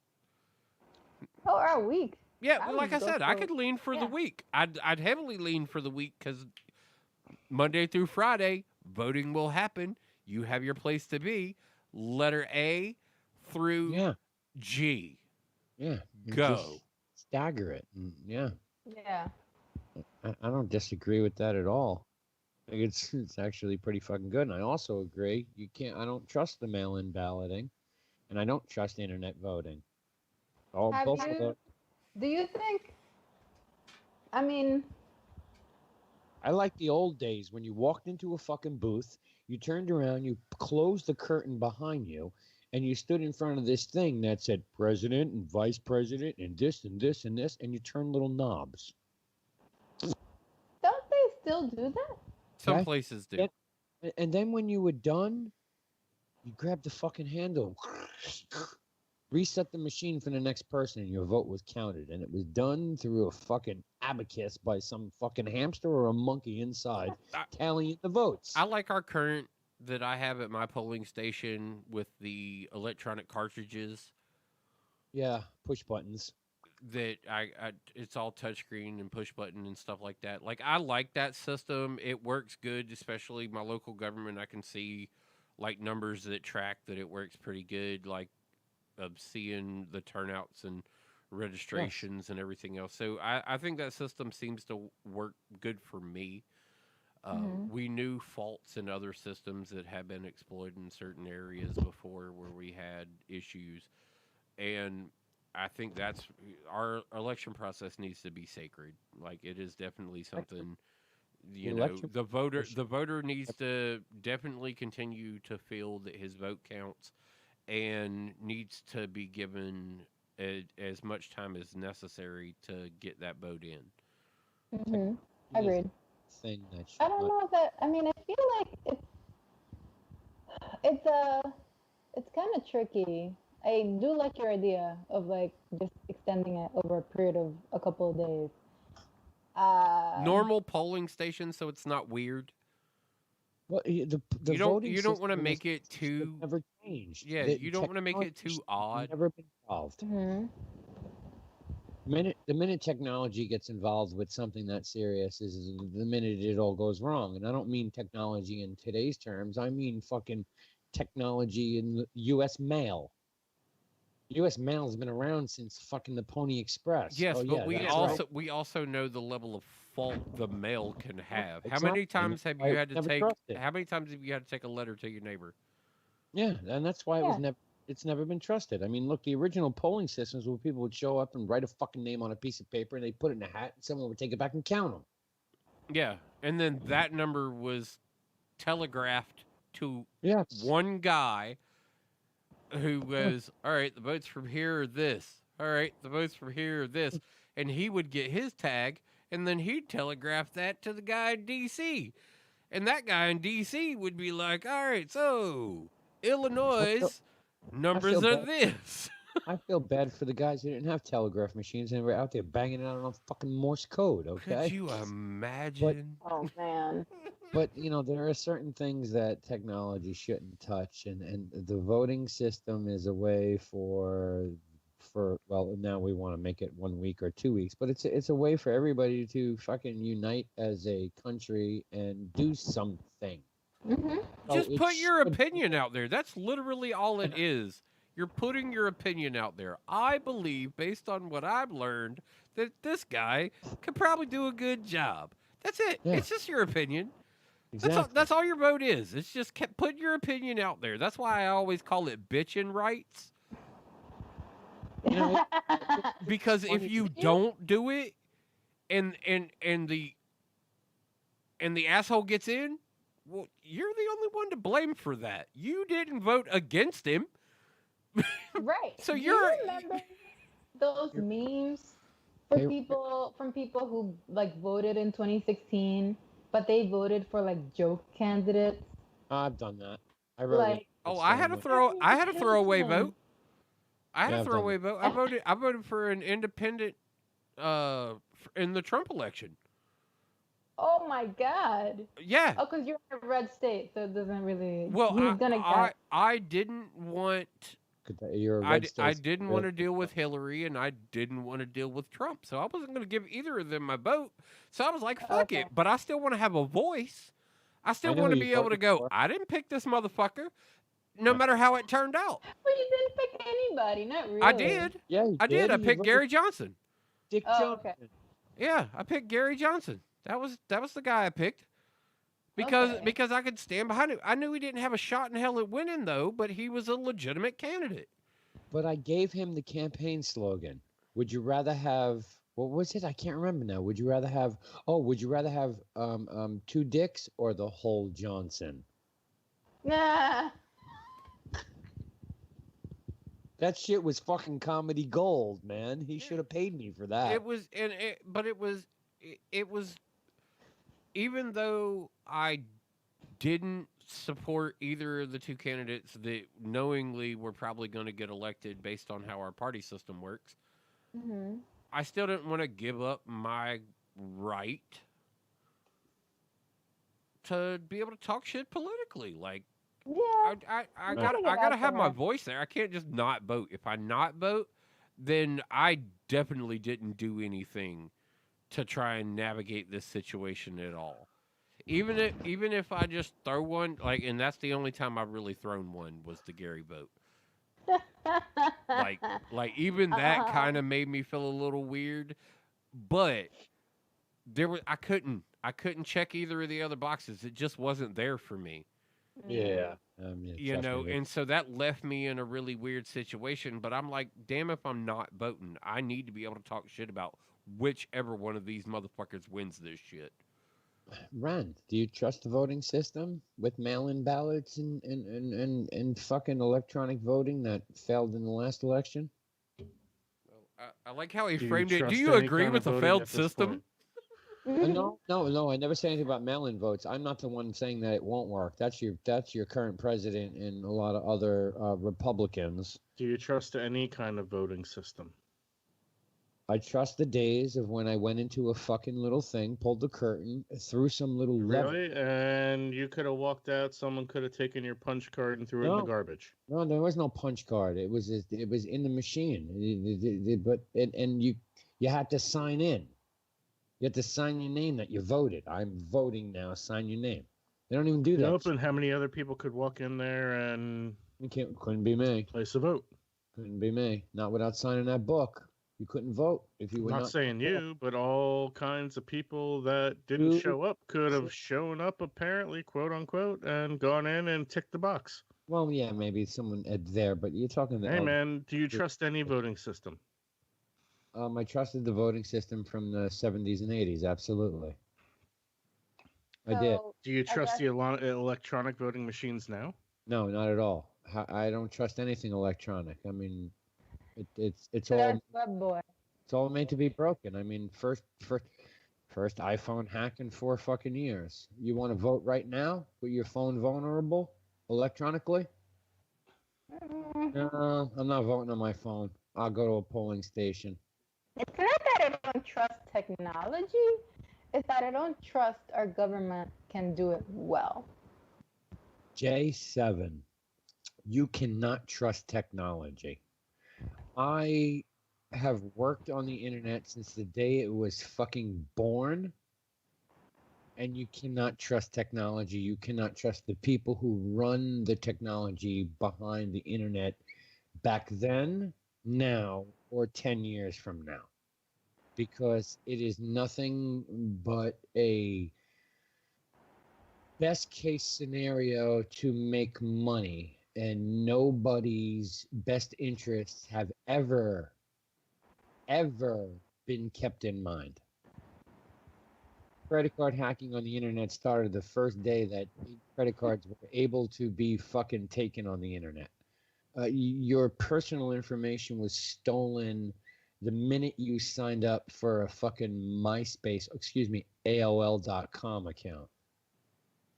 The technology, you can only trust it as far as you can throw it. And in certain situations, I can throw my phone pretty far. Yeah. But I'm not going to trust it to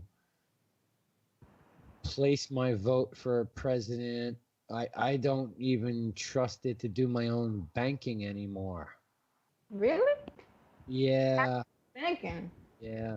I mean, open up your email. How many times has somebody tried to access your Netflix account? Somebody tried to access your Steam account, and go on I'veBeenPwned.com and it'll tell you, oh shit, like Google, my Google Chrome browser the other day. You need to change your password on 54 fucking websites because you're compromised. Damn. What else is new? I mean, it's every month it's like that. It doesn't matter. Doesn't matter what it is. It's every month. It's something. Who was just hacked the other day, Ren? One of the airlines? All their data stolen? that what? I can't remember who it was now. But there was a hack just the other day, and then it's just certain things you can't trust anymore.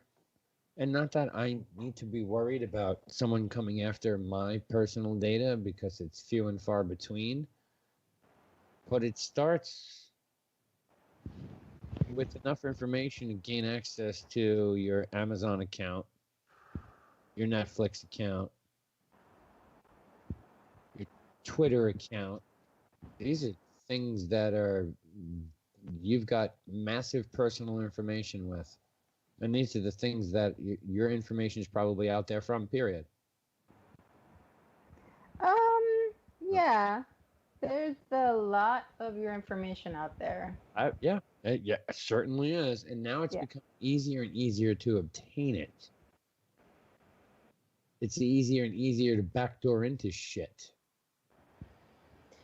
Well, I mean, today's news of an iPhone jailbreak to me was fucking surprising. And anybody who follows any kind of security, Apple's been the tightest for the last 5 years. Mhm.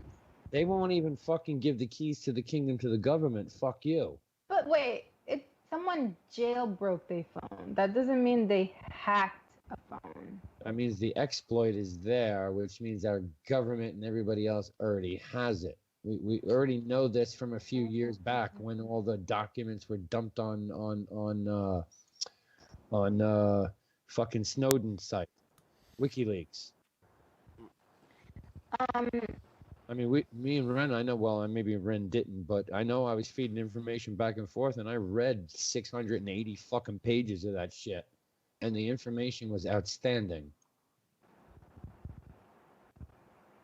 Hacking an iPhone now is detrimental to national security because Apple told us it was. Security of your phone is the most important thing. It's all you ever fucking hear. Apple runs ads all the time. We're the securest company in the world. That's that. This is a big deal. It's just like the exploit that's out there on the fucking Android phone now. Slaggertooth 2.0, whatever the fuck it's called. That's a huge deal. Huge. Security's number one. And in digital devices, can't trust it. You can't even trust your fucking TV. We know that shit. Not that I care. You want to peek in on whatever's going on my TV, have a good day with that. Could care less. I want a boogie. But yeah. There we go. Out, bro. But the security aspect of it is a huge thing. It's huge. All right. Are you going to go now? Or are you going to wait for Tom to come back? I got to work tomorrow. Oh, okay. Bye. All right. Bye. Like, but, it's a big deal. I mean, it doesn't seem like it is, but it is. It is. Governments and nations have been prying inside of our devices, and for the last 4 years, it's been very hard to get into an Apple device or bust into an Android phone. I mean, I've got 3 of them sitting right here. I've been trying to crack for people for I don't know how long now. I've given up. That's it. Come pick them up. There's no way to get into it without having that password. I don't have the FBI software anymore. My shit ends at a Galaxy 5. Anything Galaxy 6. Anything before a Galaxy 6, I can hand you the phone. You can put whatever fucking 27,000 word password you want on it, and I'll have it cracked and broken in 5 seconds. It's not a problem. But anything after that gets harder and harder. So this one's a big deal. This is a big deal, and plus the fact that the people who created it will not say what their what vulnerability they're exploiting. They're not telling you what their 0-day exploit is on this brand new operating system. Now, other people have come out and said Apple will fix it and patch it, but doesn't matter. Damage is done. Yeah, I mean, I don't know if you remember, you used to be able to jailbreak your phone all the time. Yes. Like jailbreaking it is not like hacking. Like I know that they're exploiting a vulnerability in iOS, but that doesn't mean that they hacked it. That just means they jailbroke the phone. Right. When you jailbreak a phone, you bust the security level the root level security of a phone. It's just like rooting an Android phone. You remove the physical layer of security that the phone came with. It's not there anymore. You took it off. It's put bye-bye, gone. Yes, you did that because you already had access to it. Which Yeah. well, you didn't have access to it until you hacked into the fucking boot ROM on it. But once you did that, you eliminated the security layer that protects your data. It's gone. Mhm. Yeah. It also allows you to do things that we all want to do anyway, especially in the Apple world, is I want to run this app that isn't in the App Store. I want to download this and watch it on my phone, which I can't because you won't let me. Or the days of I can't put music on my phone unless I get it from iTunes. Yeah, right. So yeah, there were big purposes of jailbreaking. Now, with the 10 plus million fucking people who jailbreak their phones daily, or at least wanted to, that's all back on, game on. Yeah. They're vulnerable, and those are the first phones that are always attacked. Yeah. So just don't jailbreak your phone. Right. Like that's all you Well, need to do. Yeah, look, I mean, Yeah. well, yeah, but Android made that easy because now here you can just buy it rooted. Here you go. It's unlocked. It's the same thing as being jailbroken or rooted, whatever the term is. Here you go. You just buy it unlocked. No, you can buy an unlocked phone. Uh-huh. Yeah, You right. can. That's Like, right. yeah, you can. Yeah. But I think by jailbreaking, what you were describing is you actually, break into the root of the You break- phone and you remove the security layer that's there to prevent you from doing things like accessing movies that you're not supposed to download and downloading apps that you're not supposed to have.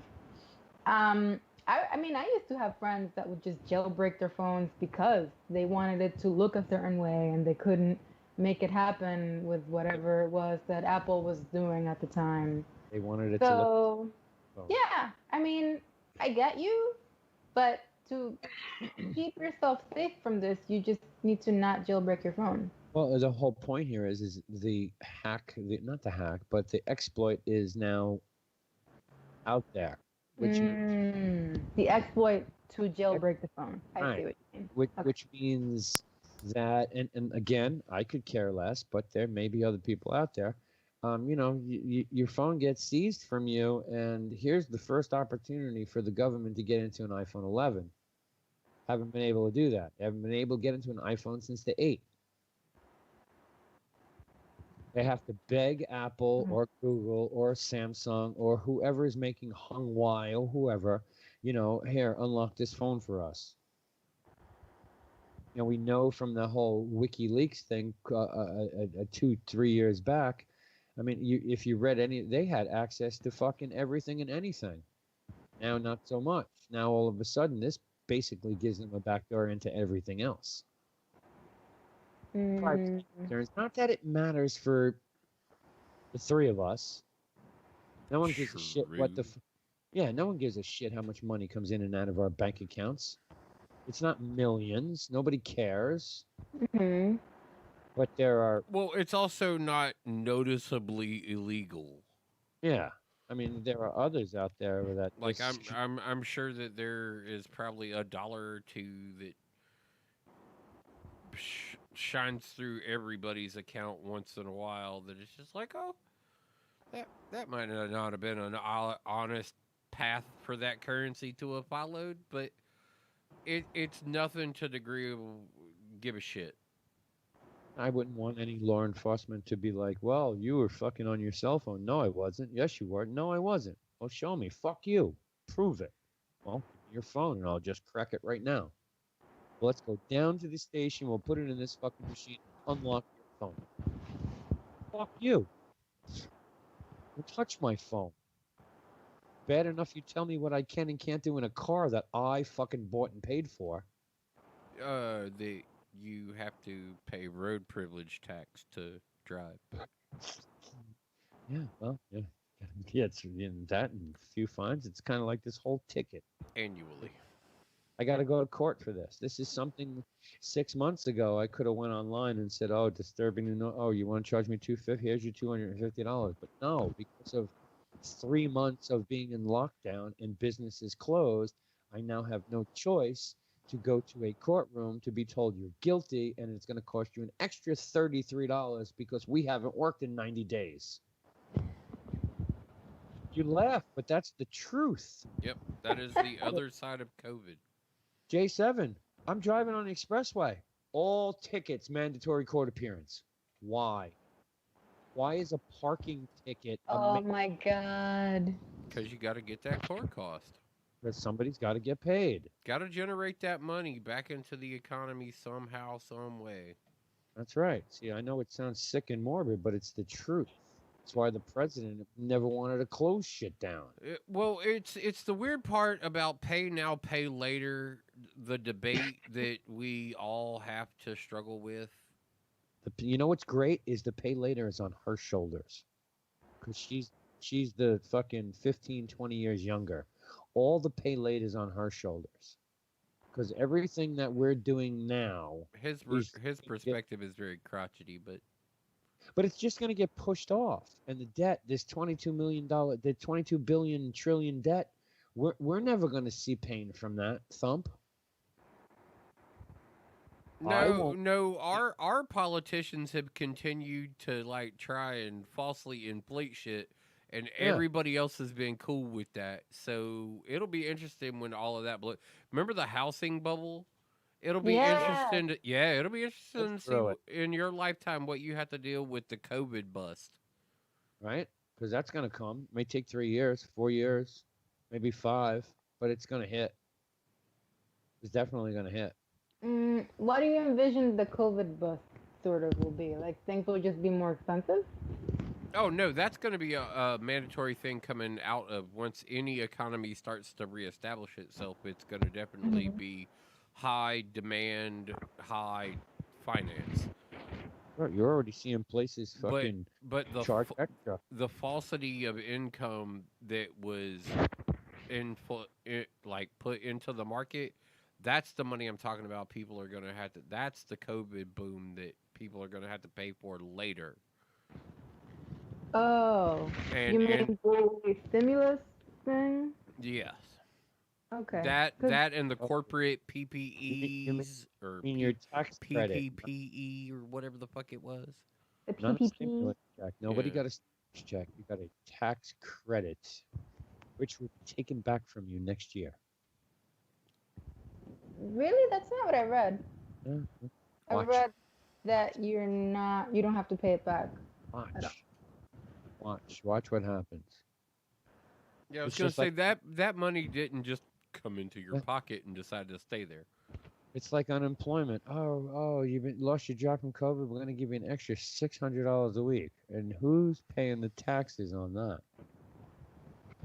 Who's paying the taxes on that? People are sitting back and going, I'm making more money now than I ever made on unemployment. This is fucking great. Yeah, I'm making more money on unemployment than I was making at my job. Yeah, until you get that fucking 1099 with no tax taken out of it. But you are supposed to get taxes taken out of your unemployment. Like when you sign up for unemployment, you have a choice as to whether you want your taxes taken out. So, okay. If you don't do that, that's your fault. You clarify, you said you're supposed to, and then you said you get a choice. So yeah, I mean, they don't just randomly take money away from you. I don't know. Just like when you do your W9? Is it I-9? What is the paper where you tell your employer how much to take out of your paycheck? W9 single zero. W9. Okay, when you do that, you're telling your employer how much should be deducted, right? I don't know a person on the face of the planet who lets unemployment take tax out. Well, I was laid off once and I paid the taxes. Why? Because I didn't want to get a bill. You wouldn't have gotten a bill? It doesn't work like that. It does. No, it doesn't. I'm an accountant by because trade. I ended up getting a job later that year. That's right. And so and you pay taxes. And so I paid taxes.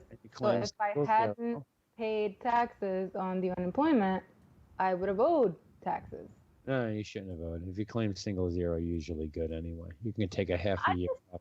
I don't want to go to the bill, period. Like, I Actually, just wanted to be clear on that. And I was like, all right, whatever. I'll pay the taxes so that Yeah. I don't have to worry about that later. actually, my girlfriend sucked up all the unemployment you could possibly take. She took off work for a year and never owed a dime and never paid taxes on the unemployment. It's a beautiful thing. Um, you never let them take the taxes because people like you aren't going to be employed that long. How long were you unemployed? A whopping 3 months? Yeah, I was 3 months. 3 or 4 months. Yeah, about 3 or 4 months. Yeah. Most people who are young and intelligent are not on unemployment all that long. My girl took the max she could get plus her severance package. So she got her 6 months of unemployment, her 6 months of a severance package. So she basically didn't claim until after severance. So she had a 6-month vacation and then started looking for a job. It took 5.5, 6 months. So most people aren't. You don't ever just don't let them take the tax. You're just giving it to Social Security, and those people just died, 100,000 of them. I don't know. I just wanted to make sure I didn't get a bill, and I just whatever. Counting always. She's also trying to make sure that she doesn't kill old people. So Yeah, I also don't want to kill old people. She should want to kill the old people because then the money comes back to her generation. It's her. I think my generation should think of more ingenious ways of making money and sustaining ourselves in old age than sacrificing a bunch of elderly people. Your generation should have listened to the only thing that ever came out of Obama's mouth that was good was renewable energy. Yes, we did listen. I thought he was right. That's what future generations need to pay attention to is renewable. That's what they need to bank their future on. Yeah, exactly. Renewable energy. Go buy a fucking windmill and put it up in the ocean. Buy stocks in a company that puts fucking windmills up in the ocean.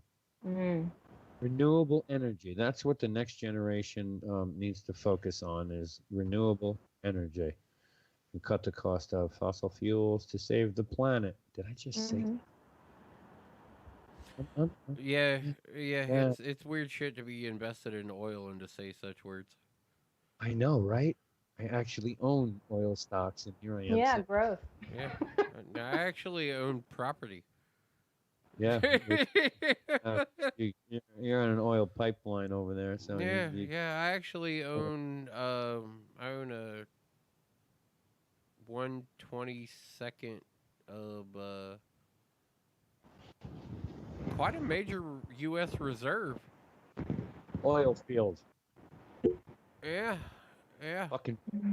Yeah, for the longest time they weren't doing anything to it though. All they pump off of it is natural gas. So.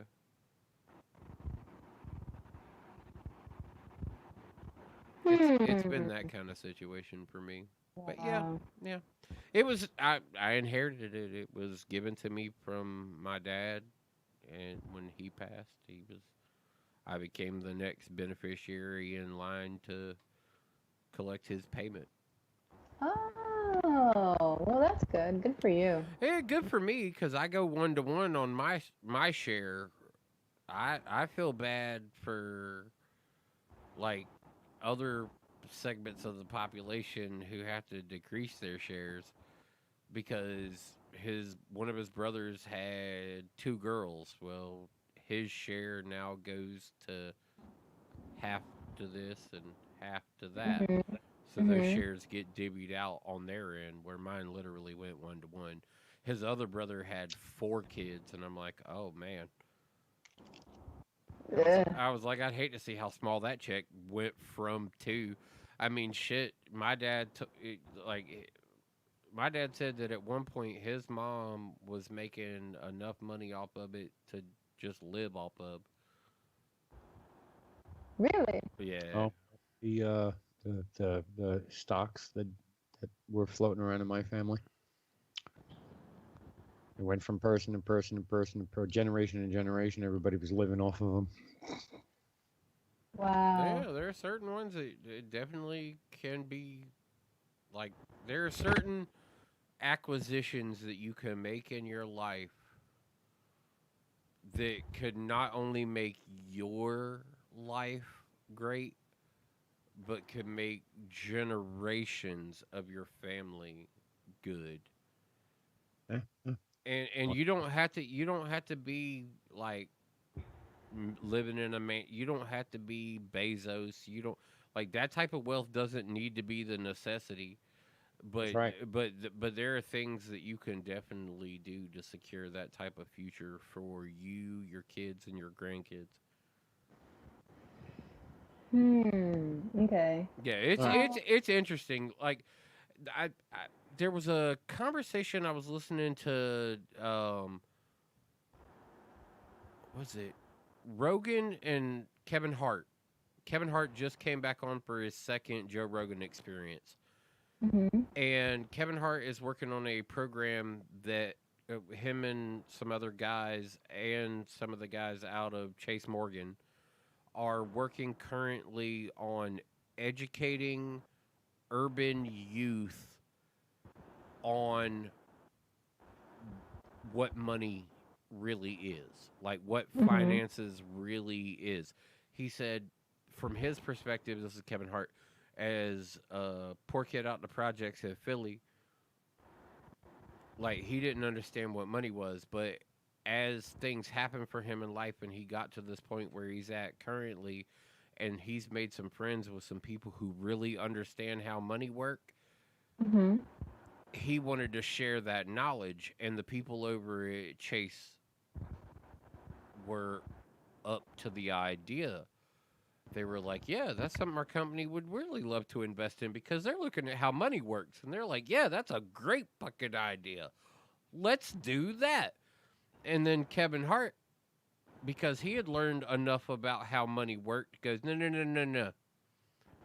He said, you're not going to be able to send your executive or your man in the suit, this white dude, into the urban system and talk about what they should do and what they need to do in order to achieve success. I've got a group of guys that are successful, and we are the urban environment that we're talking about. And I want us to go right alongside of you and give a clear understanding of how to be successful moving forward. Mhm. He said, because telling somebody what to do ain't going to do nothing for nobody. Showing somebody how it works, just like the give a man a fish, he'll eat tonight. Teach a man to fish, he'll eat for the rest of his life. Kevin Hart is applying that to finances in urban communities that don't have a firm understanding about how that money actually works. And it's smart because there's a lot of people out there who don't understand the value of dollar or how it correlates to so many other open markets. It's smart. It's fucking genius. Yeah, it's well, Educate from within. he knows enough about money now that Yeah. he's like, guess what? Anybody can get here, and I think I can educate people on how to facilitate those type of ideas. You don't have to be in poverty. You have to learn what it takes to get out of it. And some people just never get the education and are trapped in a Mhm. system that is just going to keep them there. And he was talking about providing the opportunity to get out of that environment by just generally giving the bottom that knowledge. Yeah. He Yeah. was like, that's what I'm That's going to do. exactly it. And Chase Morgan signed up. They were like, yeah, we'll do it. So Nice. that is happening around your country as the pandemic starts to ease itself. Look forward to a lot of high schools that are going to have speakers coming in about finances, and expect them to be people you've heard of. That's awesome. I love that. I feel like a lot of kids never really learn about how money works until it becomes a necessity. Well, until it becomes a problem in a lot of situations. Like Yeah. when you find out that you don't have the means to make the money you need to make because some wild shit fucking happened and you didn't understand like basics of just putting a cushion around yourself. Right. You know, and there are a ton of people who just don't know. They just don't know any level of it. Like I've I've met people in my life that like the ability to write a check was at one time in my life an important thing. Mm-hmm. But when I met somebody who was my age, years after I learned to write a check, that didn't know how to write a check, it blew my fucking mind. It's like, how? How is that even a thing? I mean, Yeah. How is that even a thing? I mean, well, I've never, I've never had a bank account. So then, No, you're looking at me very puzzled when you're giving me this look. There are people who live that life. Like this is the community I'm talking about. Kevin Hart is trying to educate these people. mm-hmm. The people who didn't know what a checkbook was, who didn't know what an account was. Like they knew banks existed, but for what? Like and never had any real curiosity about what that was really about. They didn't trust them. They were in a system that didn't provide any education on what it was. You know, like the real heartfelt situations, the people who were probably the most driven but don't know how to make success, real success, lifetime success of their environment. Like teaching a kid in the hood that a drug dealer is a successful person, maybe the only life that he's ever known.